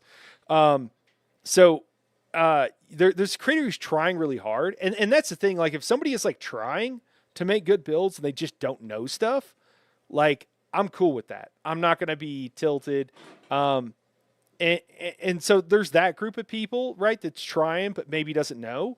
But one of the issues with ESO and with many modern games is, I mean, we went over it last week. The developers didn't know how the damage was calculated. If even the developers don't even know how the damage is calculated, like what chance does the average creator have? And so that makes it incredibly difficult to near impossible. I have the same problem in Dune, where I test stuff out and I have video showing one thing. Turns out, like, there's this like crazy niche situation that it's not even crazy niche. It's like there's this situation that can happen surprisingly often, but is only under incredibly like specific circumstances that can get you to get a different result than you would normally get. The issue in Dune, just to give you an example, the issue in Dune is whenever you use an ability, you knee charge somebody, you basically do like a flying knee kick, right? You have to wait for your feet to be fully back on the ground before some other passive procs that will increase your next attack's damage. And so if you press buttons too fast, your feet won't be back on the ground, and it will make it seem like this passive is not working. And it's like, dude, how many times you got to test shit to figure that out, you know? It's kind of like ridiculous, right? Because you're going to make a video that talks about this stuff, and how many hours is that going to take you? And then how many possible views could you get? Not that many. And so, like, a ton of time to very low potential turnaround, it's kind of bad. And then the other thing that happens is that you have a lot of peeps in the ESO community, and I also honestly think this comes from the toxic history of in-game and ESO, where the community was just very toxic, and it pushed away anybody who wasn't toxic. And it just there's like a lot of, issues with that. But people, if someone gets something a little bit wrong, who is trying genuinely to produce good content, people will be like, you're a fucking idiot and you should kill yourself. Or like, all this person's builds are garbage. They're all their stuff is garbage. It's like, is it garbage, or is it like not quite up to your standards? Or is it garbage, or are they trying to offer a build that is just not for you and is more for the average player? And that's still very prevalent. It still happens. It happens to me, less so than most creators, but it happens to plenty of people. And so I don't know. It becomes kind of a quagmire pretty quickly, and people expecting like literal, like academic paper level of builds from creators that aren't making a living can't make a living making videos on the game. And it's like, and instead of having a more reasonable and more nuanced approach of like, Hey, is this person doing more harm than good? Hey, are they being honest? Hey, is this advice generally good? They take a much more extreme approach, where it's like, no, you got something wrong, so therefore you were all bad, and it's just, yeah.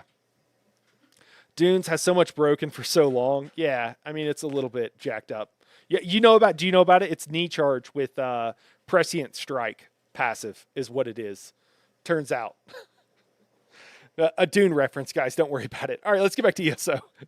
I mean, this is kind of interesting. I do enjoy talking about this stuff, and I think talking about it too will help people realize, and kind of take a more measured approach. Like if there are people that are literally making stuff up and are telling people stuff that is like, just complete nonsense. Like, oh, if you rezone after opening a crown chest, you'll get better drops. That's not true. I'm like, why don't we hate on, like, let's hate on that kind of behavior. Also, not the person. Let's hate on the behavior, right? Hopefully they'll change their behavior. And then there's a Grand Canyon, difference between that and then like someone who's really trying to make good content and maybe doesn't know that there's one skill from every skill line that the game never tells you about, but it will keep your back bar enchant proc even when you're on your front bar. And likely the origins of that is from Maelstrom Arena. Whenever arena weapons were introduced, that there was some bespoke code put on those particular skills.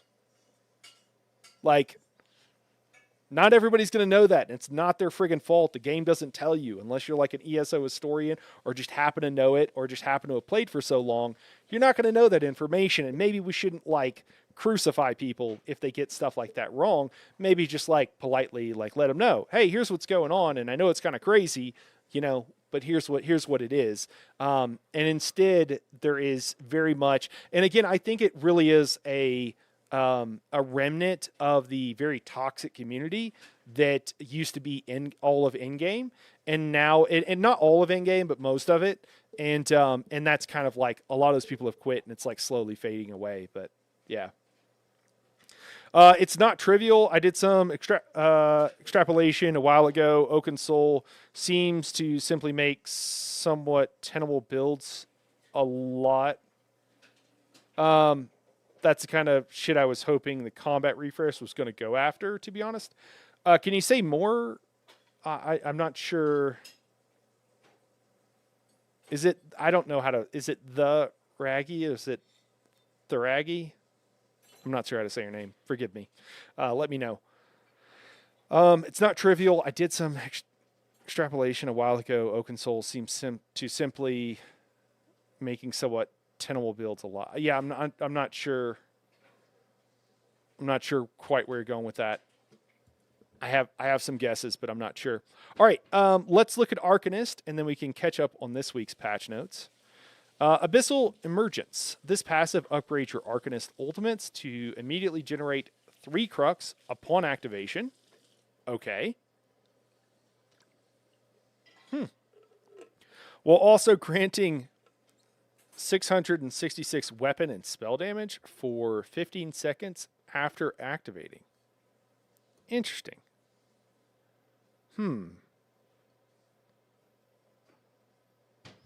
Is it?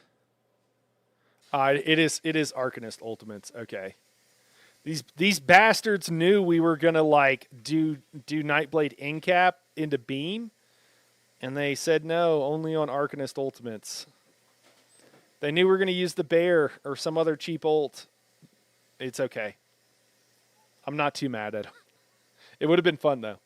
Okay, and it would have been completely against the spirit of what they're doing here, so it's also fair. But as someone who just wants to squeeze out the DPS, it would have been cool. Okay, so Arcanist ults. I mean, this is cool. This is pretty cool. This will make rotations a little bit easier, and adds a little bit to your damage. It doesn't feel like it's going to add a ton of damage. I mean, certainly the 3 Crux will be not insane. But the extra weapon and spell damage for the 15 seconds buffs your ultimate, buffs your beam, which you'll be doing then.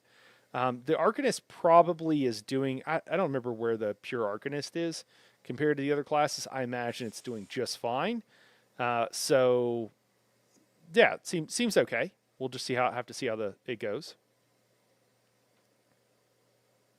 I'm saying Oaken Soul reduces how much you need to think about in a build, particularly for PvP.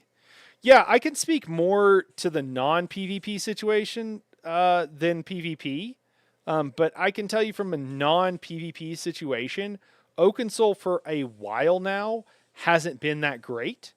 I think that Hyper did a video, I think, a while back talking about Oaken Soul and how it's not that great. It's funny because I thought about doing the same thing, and then he did a video. I was like, all right, he's not wrong. And I think this is kind of the thing that for a lot of creators, I would expect them. So I know what it takes to make a YouTube video. I know what it takes to make a build video. And if you're going to put in all that effort and you're going to make something that looks polished and whatever, it's not much more effort to make sure that you're vaguely correct about what you're recommending to players. And a lot of creators are just like, use Oaken Soul. Oaken Soul, most of those buffs you can get from other sources now. And you can still do a 1-bar build. And if you instead run Ring of the Pale Order in non-group content or non-large group content, it's going to be a lot better for you. I've done those builds. And so I do feel like it is unfortunate when I see creators recommending that, because I think they're pretty far off the mark, and it's a lot harder for players than it needs to be, because they're getting all these buffs from it, but you could get those buffs from a lot of other places.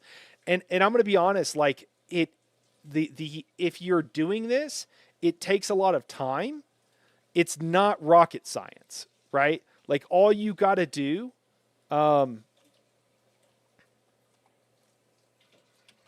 hold on one second. Let me pull something up for you guys. All you've got to do, especially as like a creator, is open a new tab, go to this website, right? uesp.net, and you can even type in UESP and then buffs, like buffs ESO or something, and it's going to give you a page with all of the buffs that you like and their sources. It's incredibly useful. So all you would need to do is like go there, and then you're like, oh, well, Ring of the Pale Order, or I'm sorry, Oaken Soul Ring gives, it gives major, oh my gosh, it gives so many things. Does it give minor vitality? Like, I don't know. You can just go through all of the various things that it gives, right? Like savagery, it's going to give several of those things. Does it give courage still? Like, I don't know. I don't remember if they've changed it several times, and it's just generally not great. Intellect, prophecy, whatever. And you can just go through and find out like, hey, here's all of the buffs it gives, right? And then you can pick one of these. I'm trying to think. I think Resolve, right? Resolve is something you always want in any kind of survival build. And you can see, oh, look at all these sources of it. There's sources from sets, there's sources from abilities. And then you just got to figure out like where you want to get that buff from. And you can realize that like, oh, it's pretty easy. And there's easier ways to doing like Resolve. Like you might pick a class and then you realize every class has a source of major resolve. But you can go through, and if you do that, you realize that like, oh, Oaken Soul, like you don't really need it as much. Again, I'm speaking mostly in PvE. PvP might be a little bit different. And so then you can go, well, what do you get from Ring of the Pale Order? Oh, infinite heals so that you kind of can only die from a one-shot? Well, that's pretty good. You know, it's a lot better than what you get from Oaken Soul because you can get all those buffs from other sources. So that's the kind of thing where, like, I don't know. I wouldn't rake anybody over the coals for recommending Oaken Soul. There are situations where maybe it's good. I'm not hating on it. But maybe you were talking about, like, there are people in game who will be like, anybody who uses any of these things that make the game easier are stupid and it's a crutch. Get good, scrub. That's also so there's just like a canyon. There's like a giant middle ground between these two things. You know, it just doesn't take that much. You can just find all the. I mean, this is an amazing site. It's amazing what they've done here. They've done all the work for you, and it's pretty. I mean, they haven't done all the work for you. There's a lot more. There's a lot of stuff, especially when you talk about group comp and whatever, but it does a lot. It does a lot. It can get you into a place where your build isn't garbage pretty easily if you're willing to take the time to do it. And that's what kills me when I see creators have bad builds, and it's clear to me that they didn't take the time. Now, some smaller creators, they're probably just doing the best they can. They're figuring stuff out. Again, I'm not trying to hate on the guy with like 1,000, less than 1,000 subs, but if you've got 60,000, if you got 100,000, what are you doing? Like, clearly you just don't care, right? If you got 10,000, like, clearly you just don't care about making good content. Vossball says, how do we buff Arcanist? Just give him more Crux or something? Yeah, I'm fine with them phoning it in on the Arcanist a little bit here, man, because they are so good. Mel says, this is how I make PvP / Infinite Archive builds. I have a checklist of buffs I want. Exactly. Oaken Soul and PvP, you either build around it or make sacrifices to your build to force compression where needed. It's never something you want to have to use, even for werewolves. Wow, okay. And the other thing is, like, Oaken Soul used to be better, right? Like, it used to be better. It's just not that good anymore. It's been nerfed and nerfed and nerfed, and then a lot of the, sources of these various buffs have been added, and so it's just a lot less needed. Multi-classing now, like, it's crazy. So, Fate realigned. That makes more sense. This passive upgrades rank 2 of Implacable Outcome. I have no idea. I don't remember what all these passives are, guys. You'll have to forgive me. To also generate 3 Crux upon activation. Okay. And grant 300 weapon and spell damage for 25 seconds up to once every 15 seconds. I see what you mean, Voss Boss. They really did just go... They really just did kind of like phone it in.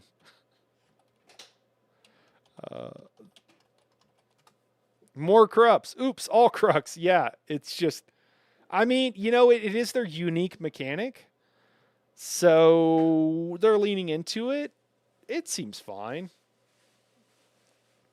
Implacable Outcome. The will of the Arcanist is absolute. When you consume Crux, gain 4 ultimate. Okay.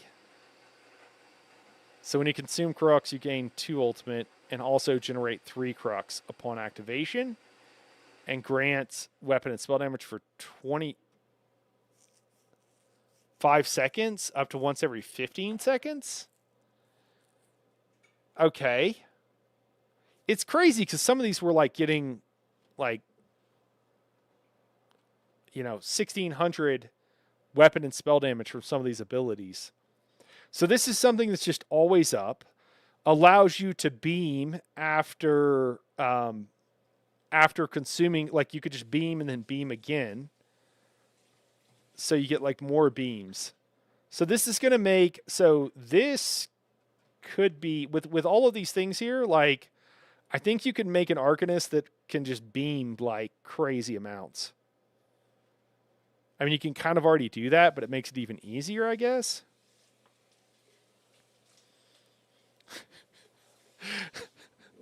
Daedric says, blink thrice if you're being held captive. Giving up a whole bar of skills is rough. Yeah. Yeah, with Oaken Soul. I'll come back when they add dual wield beams. What does that even mean, Daedric? I don't even know what that means. Unbound Potential. This passive upgrade rank 2 of Fated Fortune to also increase your damage done by 30%, 15% against players for 7 seconds. Oh, we're just going to have to go through, and I feel like this is a test of, like, do you know the names of all the passives? And I just don't. Like, even if I know what they do, I don't remember. I don't know them by their name. Let me see. Warp Fate. When you generate or consume Crux, increase your critical damage and critical healing by 12% for 7 seconds. Okay, so also increase your damage done by 30% for 7 seconds.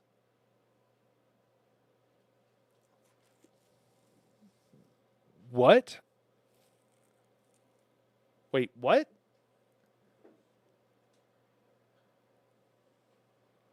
increases your damage done by 30% for 7 seconds whenever you generate or consume crux.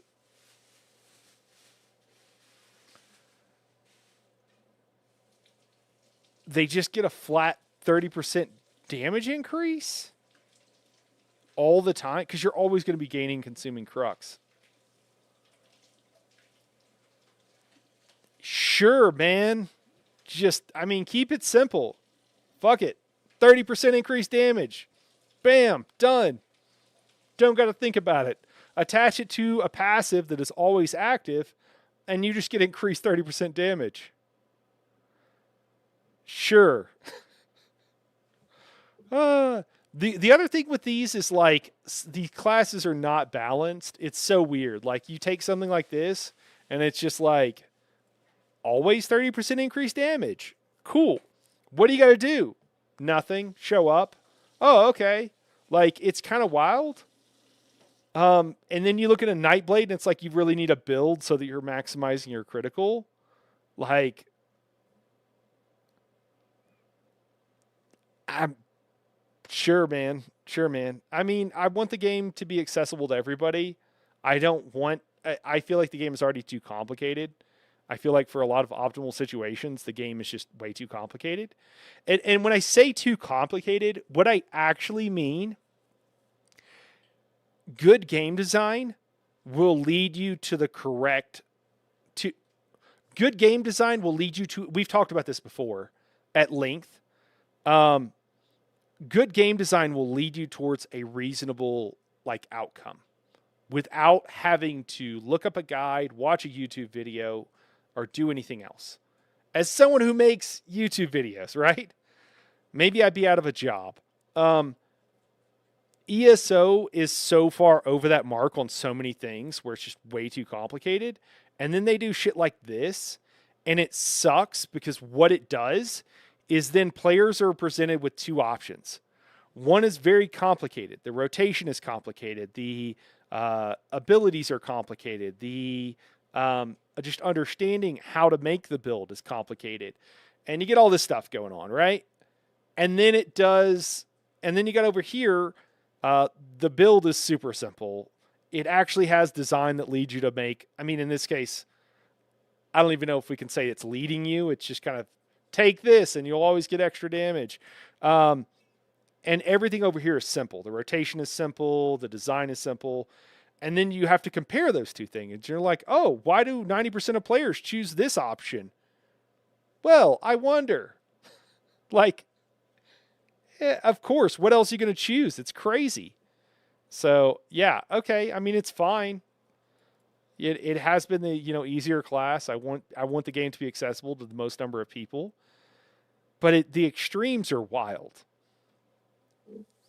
Daedric says lazy design. Yeah. Mel says Arcanist forever. Daedric says just release ESO Classic so I can raid on release VMAL patch and get cooked. Oh my god. Daedric also said, when I asked him about the dual wielding beams, he said each hand shoots a beam and they go left and right of you, so you got to spin your camera for max DPS. Oh my god. It's dude, oh my god. This already happens in content. People will just spin around with their beam and it doesn't matter because it actually shoots a little bit behind you. So if you're close enough to a mob and they have a big enough hitbox, you'll hit them no matter what. It's hilarious. It happened the other day. And I was like, is somebody spinning around with their beam? And they're like, I do it every time. Or someone was like, yeah, they do it every time. And I was like, oh, I didn't notice. Oh my gosh. Yeah.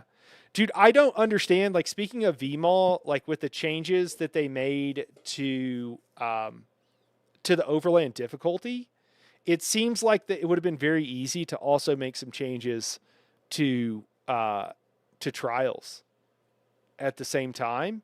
And then throw on some leaderboard stuff. Honestly, I would do the trials with it. I don't want to run VMAL anymore. I don't want to run any of the Crags anymore. I don't even want to run Sunspire anymore. They're not really fun. They're pretty boring. if you could up the damage and there still needs to be a reason to run them. If you could up the damage, put a leaderboard and some rewards on it, like I think people would run all those old content. It would be really cool to do VMall and like actually have to know what lunar phase was. When was the last time anybody did lunar phase that wasn't trying to get the achievement? Like 1962, I think, somewhere around there. Some people just want to RP as a lighthouse. Mel says VMall with a 600% damage taken and 80% damage done would go crazy. Yeah. Dude, even like the warrior, right? That would be super cool. Starfall? Oh man, I don't know what you would do with Starfall. I don't know if 600 might be too much, but yeah, something that would make those things worth doing again. That would be crazy good. Crazy good. You got to do something more though. The numbers I gave you the other day, Daedric, were actually exaggerated in favor of like it being a good system. I think it's like 200% more gold and like 100% more XP at the highest level. At the 60%, 600% damage taken and 80% damage reduction mark.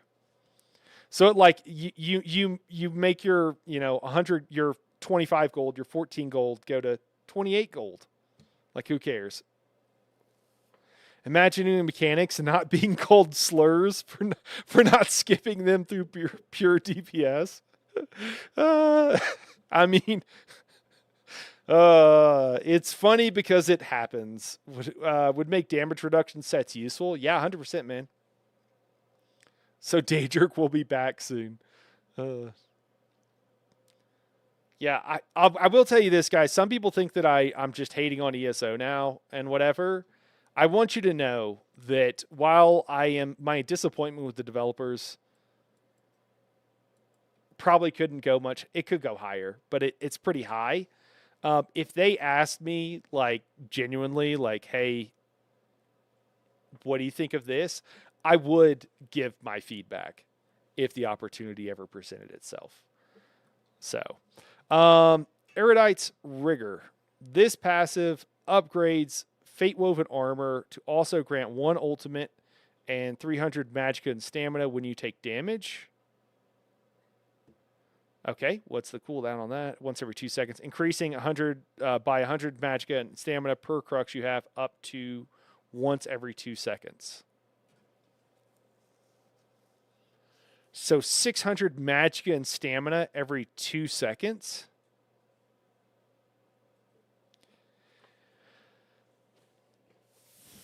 So,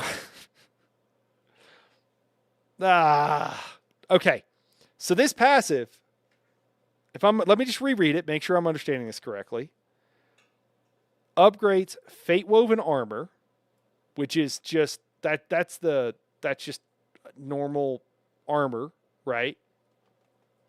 Nothing like crazy about that. It's just the normal armor that you run, right? Let me just make sure.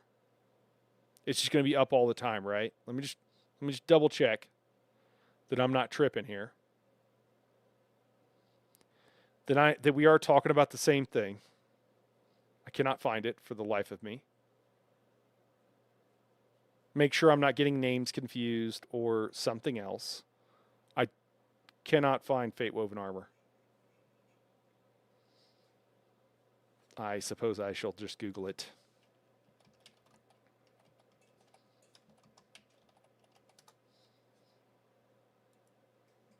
Yes, this is just the normal, that's the unmorphed version of Cruxweave armor. And if they tell you it's the base, then it applies to all of the morphs. Uh-oh. Was that a noise of exasperation? Yes, it was. The volume has already been increasing over the past hour. I don't know if this bodes well. Oh my God. Oh man. I love getting your perspective, Lyriel. Okay. So it upgrades the source of major resolve that you're always going to be using on any tank, any Arcanist tank, to also grant you 1 ultimate and 300 magicka and stamina whenever you take damage, increasing by 100 per magicka and stamina. I'm sorry, 100 magicka and stamina per crux you have. So that means up to 600 magicka and stamina, up to once every 2 seconds. So, this is the equivalent of 600 magicka and stamina recovery on the Arcanist. Now, what you need to understand, guys, so this is really cool and this is amazing if you're an Arcanist tank. What you need to understand is that Arcanists already have the best or the second best recoveries out of any tank in the game already. And now they're giving them 600 more recoveries per second for free. They gave Necros nothing at all like that. And that can proc when you're blocking. And they gave Necros the chance to get 5% of their stamina if they're almost dying. Sometimes. If they get lucky. It's just so stupid. Why are they giving everything to one class and not giving other good things to the other classes? It's not that hard. It's really not. And again, if they knew something about the game, if they understood their game, they could look at this and they could go, this is not that good. This pound of flesh is not that good. And in fact, it could be problematic. Like it's just not that good. And then they would look at this and they'd be like, wow, do we really need to give the class that has everything even more? This is what I'm talking about. It feels like malicious compliance. It feels like they're like, well, nobody plays Necro. And you're like, well, yeah, because you keep treating them like crap and doing nonsense like this. Like, that's why nobody plays them. Oh, everybody plays Arcanist. Like, this is just wild. This is just wild. Like, this is a fine thing to do. This is a survival tactic, and tanks need stuff like this. But why the hell aren't they doing something for the Necro? I don't understand. Necro was already one of the hardest classes to play as a tank, and they've done almost nothing for it. And then they take one of the easiest classes to play as a tank, and they give them the world. Like, why? Why? And again, like, this is part of the thing. Like, I keep making comments like this, and I know I'm upsetting some people. I don't think most people, but sometimes it does. Because they're like, dude, why are you being like this? I'm being like this because this is clear. Like, this is gross incompetence. This is just like they clearly don't understand their own game. And it's like, what are you doing? And then they do other things, and you're like, oh, this is great. I imagine because the person doing this plays some of these classes and maybe doesn't play others. I don't know. But you can look at this stuff, and on the face, you know what? Maybe they just don't have time. And maybe when they have time, they can make something amazing. But they just don't spend the time most of. Like, I don't know. I don't know what the reason is, but it's wild. It's wild. Let's catch up on these comments.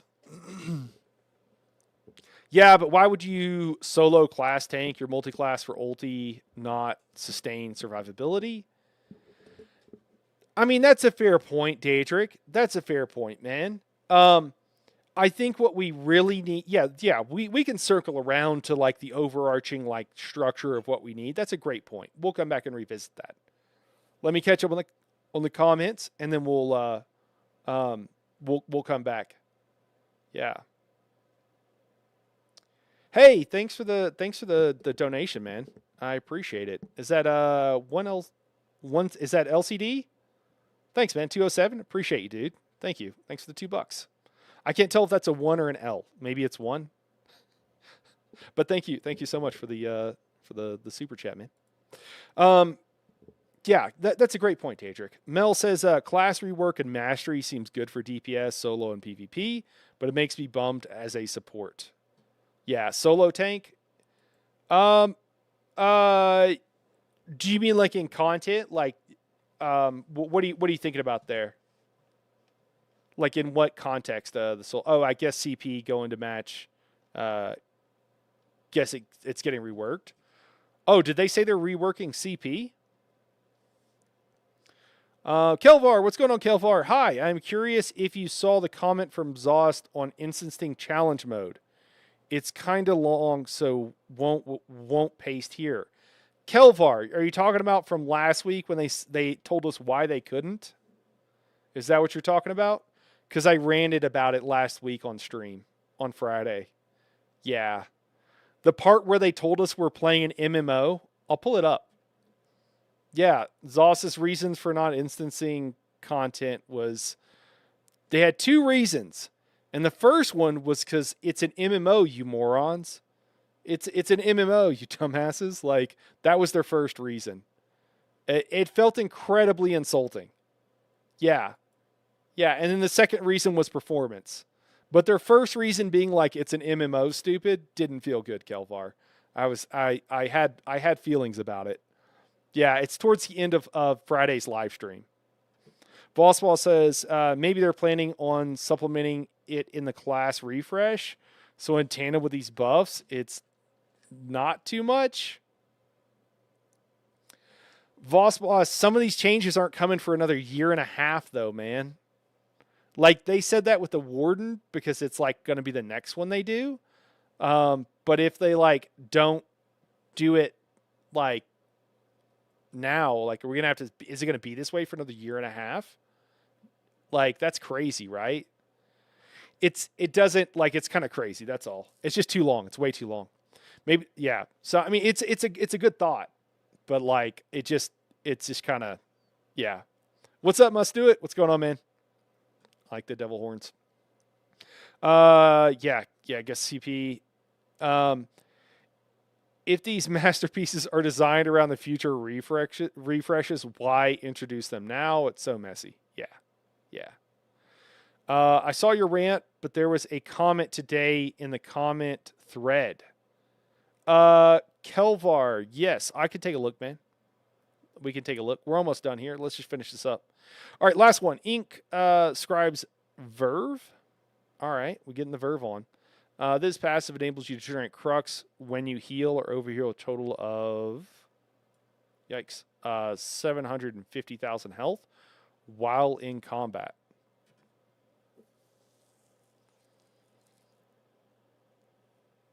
That's pretty ambiguous as to how you're generating that Crux. Okay. Yeah. So to go back to what Daedric was pointing out, and I think it's actually really important and it's a really good point. When you look at this, what I would be looking for as far as design parameters for this, and I'm doing this like on the fly, so I'd probably if I was developing this as my job, I'd probably spend a little bit more time than like 2 seconds on a live stream. But let me just take a stab at it. You got to think about. I'm just making sure I'm checking the comments here. When you're thinking about like why would someone choose to be a solo class? There's probably a lot of reasons. What we've long asked for, what I've said in pretty much every stream and every video I've ever done on group composition, is that you want some reason to bring every single class. Because a lot of people only have one character. I know that's wild to those of us who are in in-game because we have like 18, but most people actually only have one character.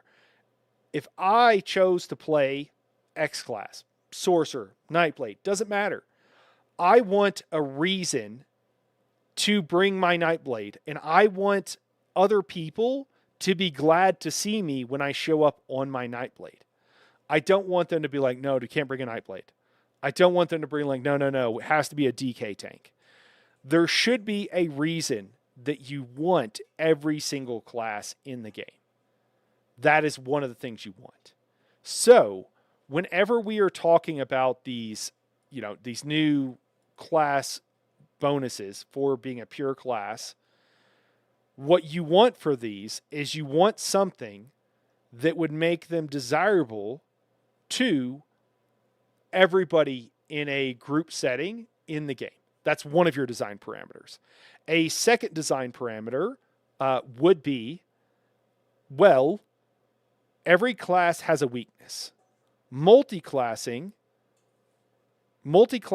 allows you to eliminate those weaknesses by finding a class skill line that will alleviate whatever problems you have. So, if I am on a pure class, I need passives from this that will solve those problems. Right? So, again, whenever we look at, we can pick a class. Warden. Stamina sustain can be a little bit tough. Mag can even be a little bit rough. It's usually one or the other, depending on how you build as a tank. So that can be an issue. I'm trying to think, like healing, they're pretty strong in. You're going to be fine. So that's like not that big of a deal. But for that, we would expect something in here to help us with our sustain potentially. Now, again, I will note that now we're going to make players choose between something that fills in the gaps in their build and something that potentially buffs the group. That can also be at odds. We don't want that. So that's going to be another design constraint, right? As you go through. And so as you kind of walk through that, and then you realize, well, there's also PvP to take into consideration, right? How would this affect PvP? If we make this character uber tanky and a bunch of like recoveries, is that going to be broken in PvP? How do we balance at that? And basically what you want to do is you want to make a list. You want to make a list of all the desired things you want. You might even make a list of the things you don't want. And then as you come up with skills, and then, well, you want to do that at some point. And then you want to have a brainstorming session. And you want to go like, what would be cool? Hey, Nightblades have critical. Critical is a big part of their thing. How do we lean into that? Let's allow them to go over the cap. That's a great idea. Let's let them go over the crit damage cap. And then you do this, you go through and you go, okay, what would, you just go through the thing, and just say, hey, we're leaning into DKs. We want them to, this to kind of be their thing, so on and so forth. And you do that with all of them. And then you take those ideas and then you go through all of your, your requirements, your criteria. You see if it fits, you change it if it doesn't. And then you do this iteratively until you arrive at a decent place.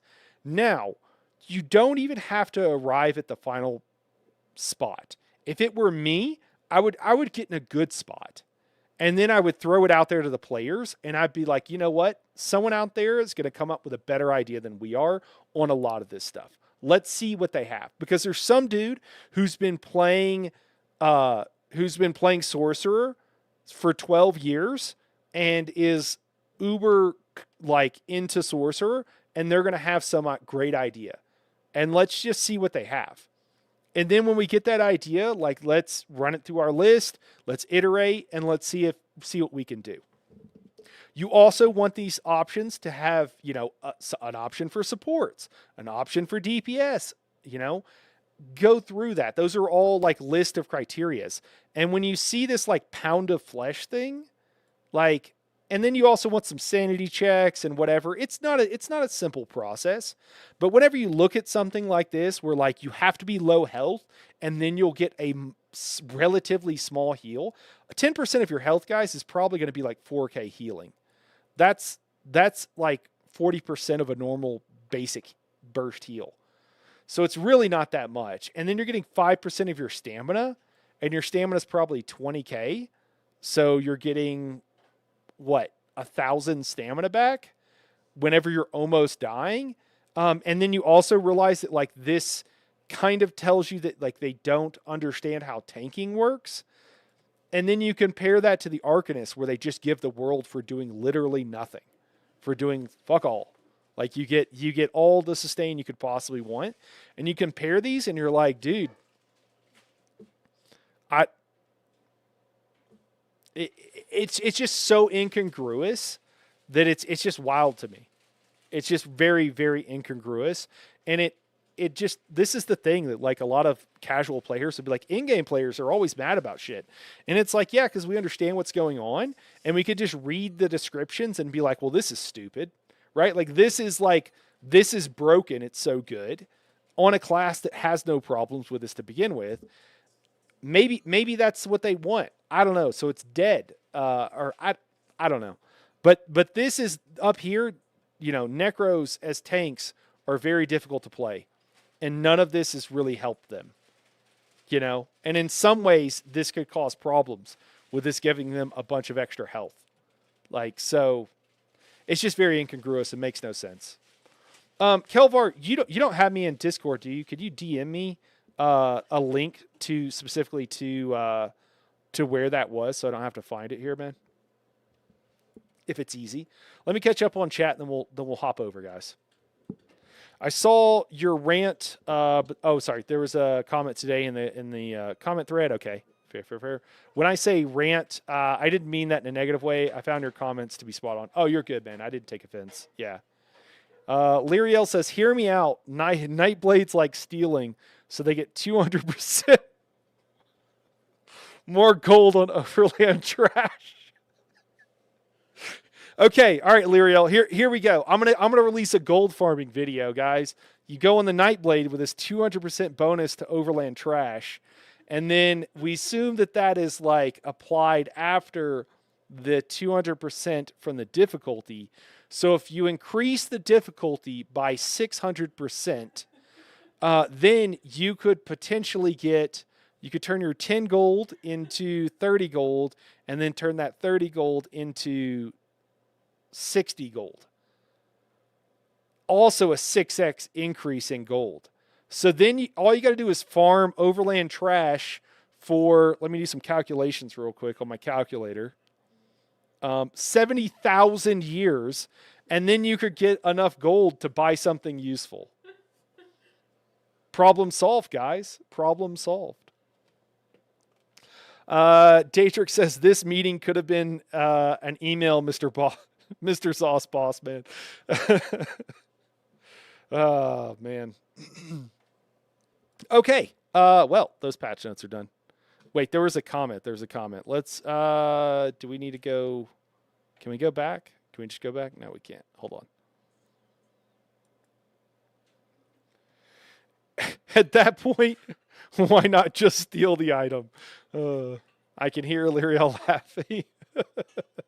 Oh, man. Okay. We're going to find this. So week 1 summary is where it should be at. There was a comment made.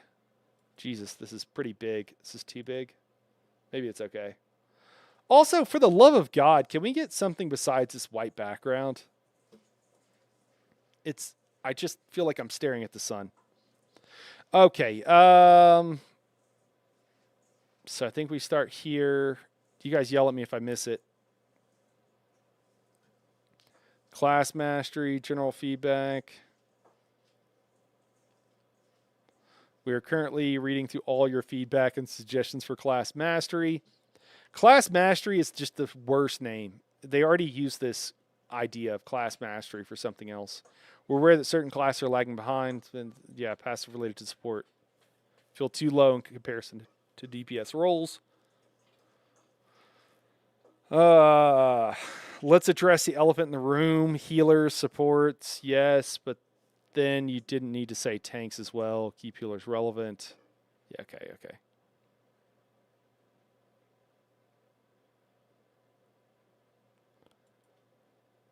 What just happened? Am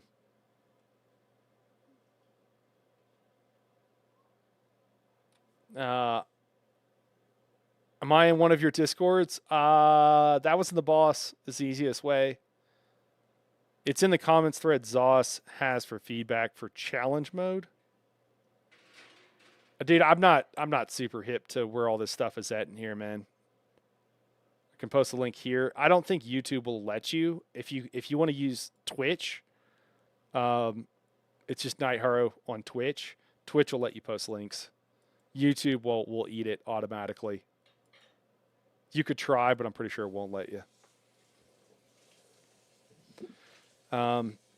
Here, we'll just skip ahead to week. Well, we can scroll through real quick. Check Discord DMs. Thanks, man. We got it. Daedric's got it for us. Thanks, Daedric. Thank you. Thank you.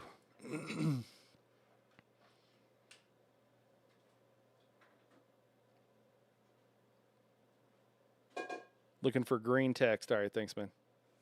I'm colorblind. Is some of this green? Hey, here we go. I think this is it. Hey, it's from Finn.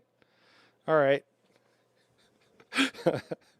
Okay, so to answer some questions on challenge, difficulty, and instancing combat, this is going to be a little bit technical to hopefully explain the limitations from that perspective. Yeah.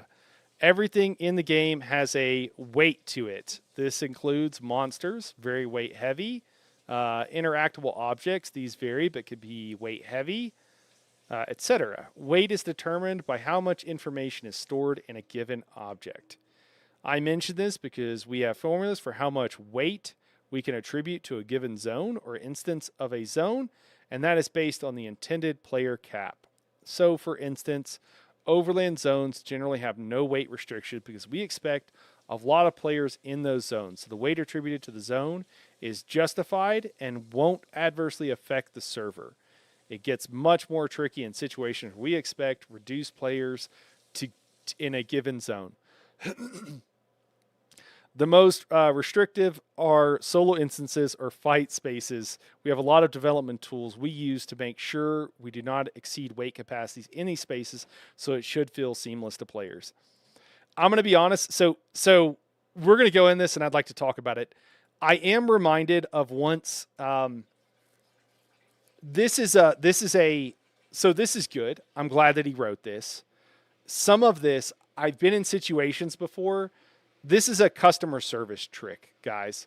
So if you come to me with a problem, and I work at a company and I'm a customer service person, and you come to me with a problem and you want me to solve it, but I don't want to solve it, I can't solve it, whatever, what I'm going to do is I'm going to tell you, I'm going to explain the process to you.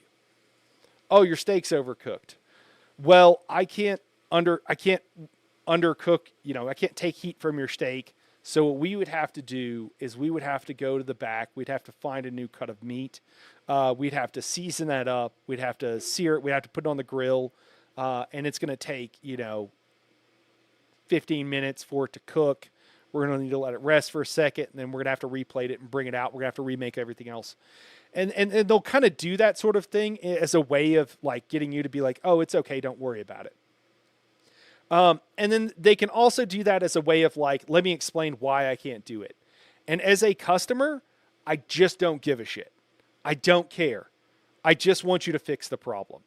One of the things, like we're going to see through here, but their solution, players have been asking for overland content to be more difficult for fucking years. Years of time. They have had years of time to think about how they were going to solve this problem in a way that worked within their constraints and also satisfied players. They've had years to do this. What they did was the most basic, simple implementation that took about 30 seconds of thinking to actually do. So we've been asking for this thing for years, and they've spent 30 seconds thinking about it before making something and throwing it out to us. And then being like, oh, if you want us to change this, we have problems that we would have to solve. Well, I think that's your fucking job. I think it is. I think that's what you're supposed to do. Let me see. Associate design director. Man, I think that might be his job, guys. Man, that's amazing. Well, if he can't do his job, maybe he should go find a new one. That's how I feel about this stuff. Okay, let's hear what they have to say. Each zone is controlled in the background by something that determines which of our servers will spin up which zones when new copies are needed. In Greymoor, we saw the effect of zones being spun up where not correctly attributing weight. Trials would spin up on weight-heavy controllers, which would result in adverse conditions in any zone connected to that controller. Our engineers took great pains to reorganize the code in these controllers to make sure the zones were even and weight was correctly distributed. I bring this up to highlight the technical aspects of how the game operates. Man, it sounds like they have a hard job, guys. I mean, that's tough, man. If they have such a hard job, they should just stop doing it. I don't know. I bring this up to highlight the technical aspects of how the game operates. The other thing about this, the thing that pisses me off, is that if this was the problem, they should have said this literal years ago.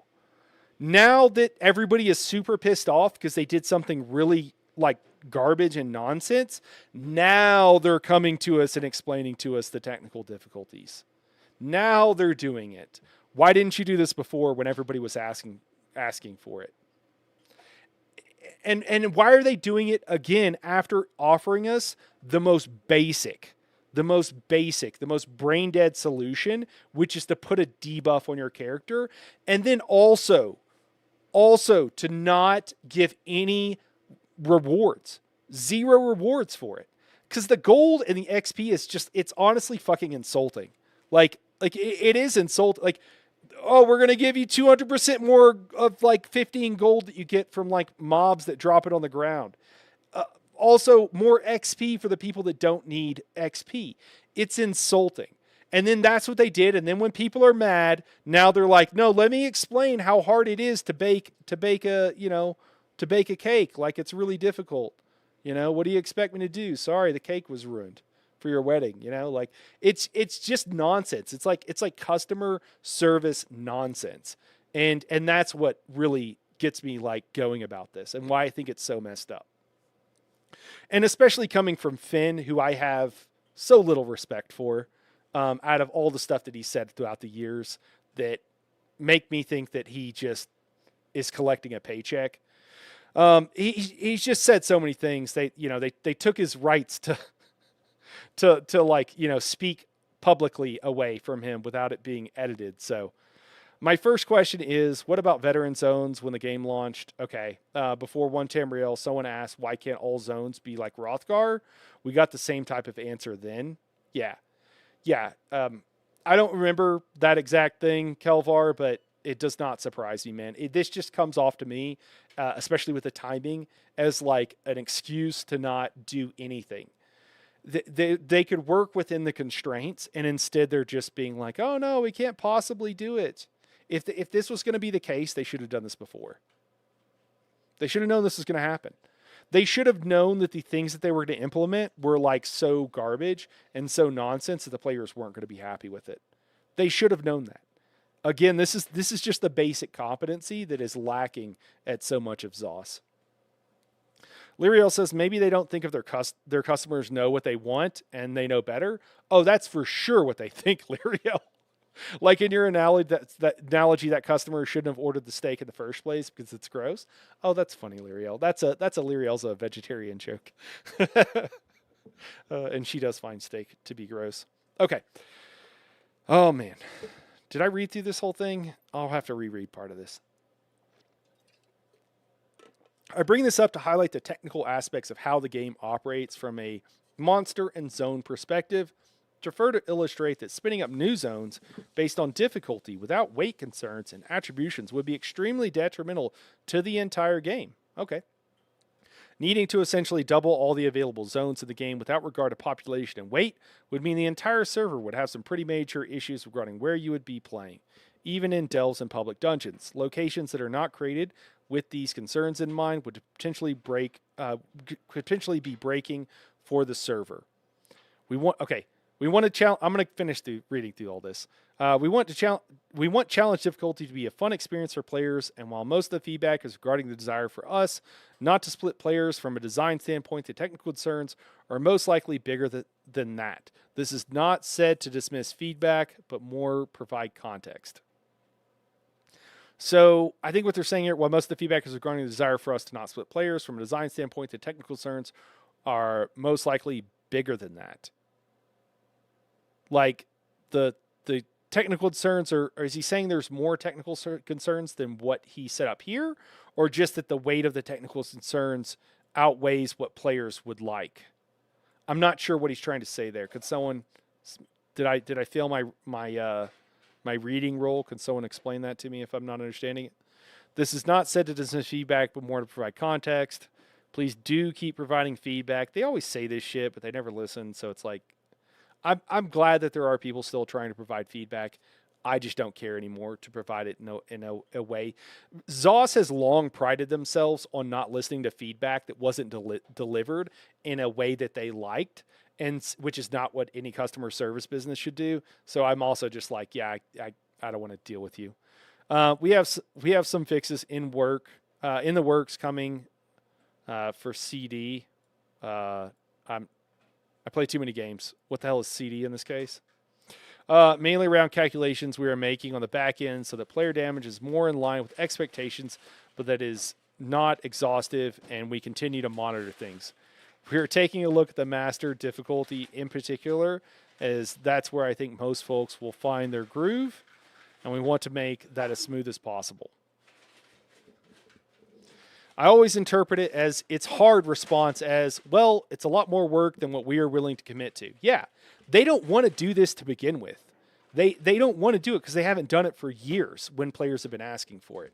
So I don't know anything about the back end technical difficulties they're going to have, but let's just throw out a couple of things, okay? Let's just throw out a couple of ideas. Okay, they can't double all of the overland areas they have. That makes sense.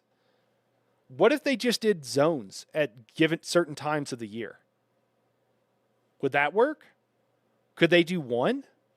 What if they did one zone? And it was like, oh, for this time period, we're highlighting this zone. If you want to do it on challenge difficulty, you can do it now. Well, that wouldn't double the workload, right? Would that be it seems like a decent solution. Now the problem is they've got like 5 difficulties, so that's still like 5 extra instances. So that doesn't seem great. Another solution might be part of the big part of the problem is that if I'm sitting there fighting with, again, someone who's on the base difficulty and I'm on super hard mode, taking 600% more damage, doing 20% of my normal damage, and then I get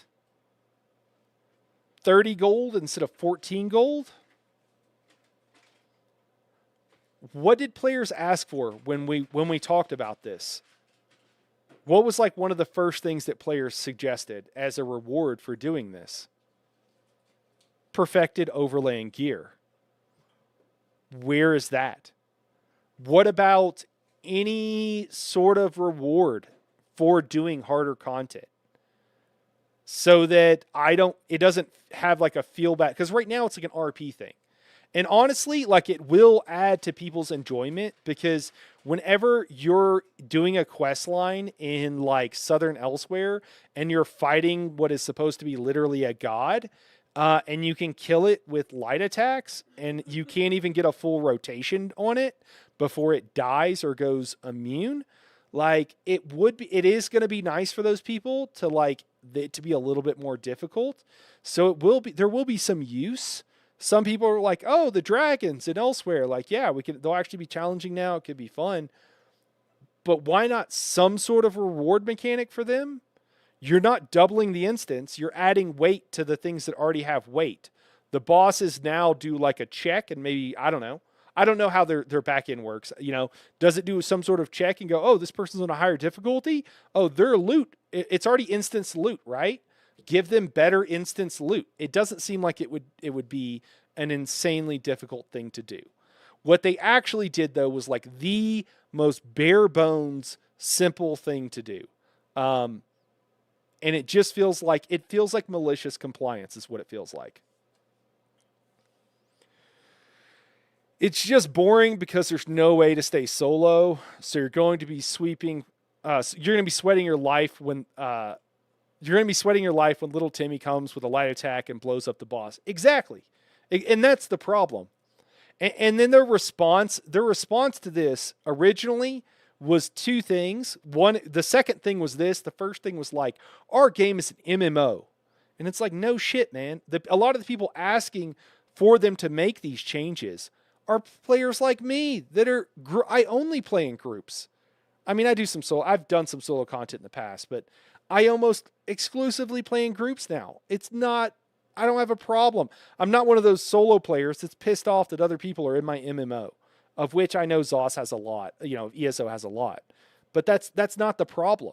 And again, part of it is when they say, we're listening to your feedback and we're trying, these are the same guys that are doing these like idiotic things in the patch notes.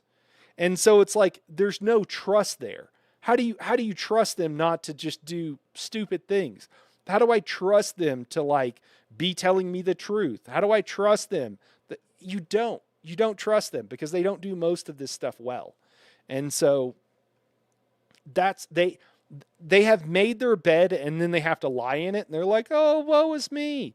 And it's like, no, dude, like if you got to have trust with your community.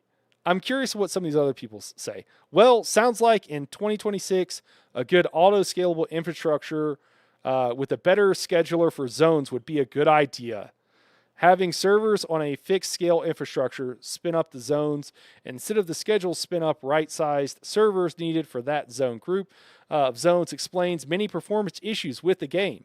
Okay, it's been a while since Microsoft bought you folks.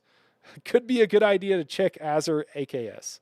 So it sounds like somebody who has maybe a little bit of background in this, who is pointing out that these technical difficulties might have to do with the old software they have. Code had a response to this. Let's see what he had to say. Overland difficulty is always going to be difficult to control for, even if all the vestige people are stuffed into their own little vestige instance. You could be happily soloing a boss when a group of friends come barging in, running your little solo party. The true challenge in the game has always been and will continue to be in well-controlled instances like dungeons and trials. Challenge difficulty is a marked improvement over what we have, but people are expecting unrealistic things out of it and bloviating about their server infrastructure in the process. And there are other problems with separate instances. If you just think about it, what if someone runs into a boss that they can't kill, want to turn it down one level? Great. Now they got to change instances and enter a load screen. And oh no, this boss is in the new instance that they have were teleported or have already been killed. And heavens forbid if you want to play with a friend who's playing at one level difficulty from you. The back-end stuff is only the tip of the iceberg, and hand-waving Azure not only is not actually going to solve this, but also won't fix all the other issues. Okay, cool. So someone with some more experience offering, I appreciate it. I still think that so I don't know, there might be some technical issue with not being able to provide rewards. But again, if this was the case, waiting until you did the base implementation and then telling people is just the wrong way to have ever gone about this. Another thing that I will say about this whole thing that tells me that, again, very little thought was put into this. If they did the same, so if it's an instance thing, why not give in-game players a more difficult instances? They would love you for it. It would be a huge boon. I think we're just too small of a group for them to care about. But if they don't care about us, we're always going to stay a small group. And so it's kind of self-fulfilling. And I will say too, this stuff does trickle down. If you get in-game players with a lot of experience who enjoy the game to come back and to play different stuff, we're the ones who teach all the new players how to do it and help them enjoy the content. That's what we do on the That Was in the Boss Discord. We've got a bunch of how many hundreds and thousands of people have we just our guild, just our little group? How many thousands of people have we helped to enjoy the game? A lot. Trickle down in-game economics, yeah. How many people? It's been a lot. How many people have we taught and helped and answer questions for? How many people have liked ESO more because they've watched my content, because they've watched Skinny's content, because they've watched Hyper's content? A lot. you know, and so if you don't, you can look to other games. You can look to World of Warcraft and go, oh, this is what an in-game could look like. You can look to many other games and go, this is what the in-game could look like. Um, and it doesn't need to be, it doesn't need to be this huge thing. Like just giving us back some of the base trials and doing stuff like that. Like that's one of the things that I don't understand is why they have these niche groups of players, and why they don't ever that are very dedicated. I don't understand why they don't invest in them and help them to grow. Is you know I just don't understand. Looks like people are going to go back and forth about this. I don't know where this is. I don't know where this is going to land. I don't actually understand all the technical difficulties behind this. But yeah, I don't know. We can, I don't know if there's anything else that's gonna come out of that. All right, let's check out this week's patch notes. Is this right? Yeah. Do we got anything crazy? We're just gonna go to combat and gameplay. We're just gonna skip all the other stuff. Let me yell at me if I miss it. Guild mail. Cool. Oh, we must have missed it. It couldn't have been a lot, though.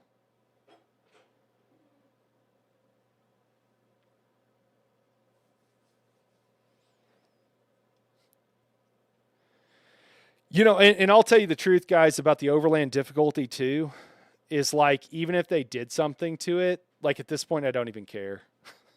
I just don't. Jeez, it must have been really small. Why aren't these hyperlinks, man? Can I not get a hyperlink to like go to the... Here we go. Combat and gameplay. What do we got? Subclassing, general fiction issue with mastered subclass. Okay, this is gonna be. Are these just gonna be like fixes? Nothing wasted. Fiction issue, combat, werewolf. Okay, so there's almost no notes. Okay, so there's really nothing from this week. This week is basically nothing. All right. Well, yeah, like I understand where he's coming from. I don't even know where that was at now. Okay, here we go. Like I get it. It just feels like way too late to be saying this now.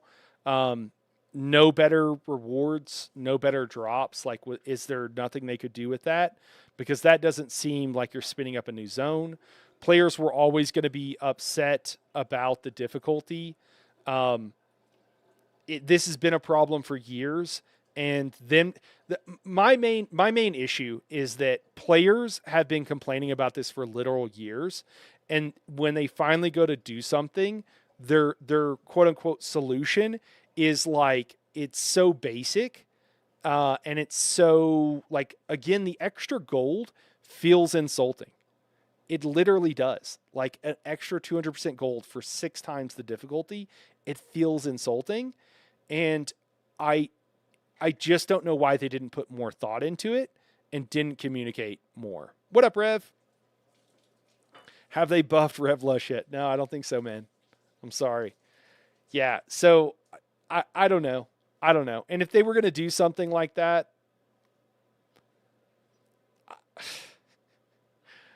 why didn't they do something for the in-game players that are in instance content? With a lot of games now, I think people are... So what makes an MMO, guys? What makes an MMO is a bunch of people of a bunch of different skill levels and a bunch of different interests all being able to play the same game. And so to me, that makes me think that like, hey, they've got to make sure that they're servicing those various markets. So they got to make sure they service the housing people. They got to make sure that they service your average gamer. They got to make sure all the solo players who want it to be a solo game, but like they really want Elder Scrolls 6, but this is what they got for right now. They need to do stuff for them. They also need to do stuff for PvP players, which they're kind of starting to. They've been doing, but they kind of ignored PvP players for a long time. They've got to do something for the they got to do something for the sweaty PvE in-game players, and it seems like what they've done over the past, because it seems like they've looked at like, what do we have? Okay, let's just keep servicing the people that we have, which is like makes sense from a business standpoint and is like part of what you should do. Service the people you have. You don't want to lose them. Absolutely. You want to provide them with the stuff they want. But you also need to take a look at the bigger picture. And it would, I think what most players want is like, it would be cool if they took a more expansive view of the game. And instead of like adding a mini game into the game, like Tales of Tribute, which nobody asked for, instead of doing that, if they would have actually focused on servicing some of these sub communities, like the PvP players back then, like the PvE players that just want more trials, like those kind of groups, I think that it would do a lot. And I think it would mean a lot to those players. Truth Sponge, what's going on, man? Dude, they said they will work. This will be a work in progress. Relax. I'm relaxed. I'm good. But everything has weight, so we can't cater to endgame. Yeah, it doesn't. Yeah, I mean, this like solution is just so poorly thought out and is so lackluster that it's just bad. Yeah. I don't know if there's anything else to really say about it, And as far as like it being a work in progress thing, I mean, Sponge, we've talked about like, what they've done with other things that they're working on. It could be really good. It could be really bad. It's like a crapshoot, and the chances of being really good are less than I think most of us would like. So it being a work in progress, like this is the first thing they put forward, is pretty bad. I think that's what probably most people are pissed off about. And again, the issue with like somebody else being there and being able to come up and kill the thing and not die while you're sweating it out, it's going to feel pretty bad. I think a large part of that would be solved if you got commensurate rewards based on like what you were doing, your difficulty. And the extra 200% gold and 100% XP is kind of insulting. So.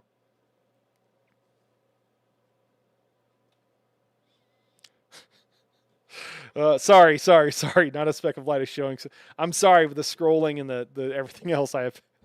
It's giving Willy Wonka vibes. All right. I won't scroll anymore. All right, guys. I don't even know. Is my face going like switching colors with the screen? I'm sure it is. There we go. Rev is referencing Willy Wonka. All right, guys. I think that's all we got for today. I think I said what I got to say. Talked about what we got to talk about. Hopefully, it seems like they mentioned that the class masteries, they said they're going to iterate on them a lot. They didn't iterate on them at all in the first 2 weeks, it looks like. But supposedly they're going to iterate on this a lot. I don't really know what that means or where they're going with that. Seems sus, honestly. But let's be hopeful, I guess. Some of them look really good. Some of them look really not that great. It will absolutely mix up in game. It has the ability and the net effect that it could be incredibly good for like in-game players where people want your straight class. And I don't know if that's, that would be really cool. Let's hope that that's the end result of what we get from all this. Did they ever add console PC cross progression? I would love to play on PC, but I started on console. Cthulhu, they have not. Yeah. I think that they've talked about crossplay, right? I think it's coming.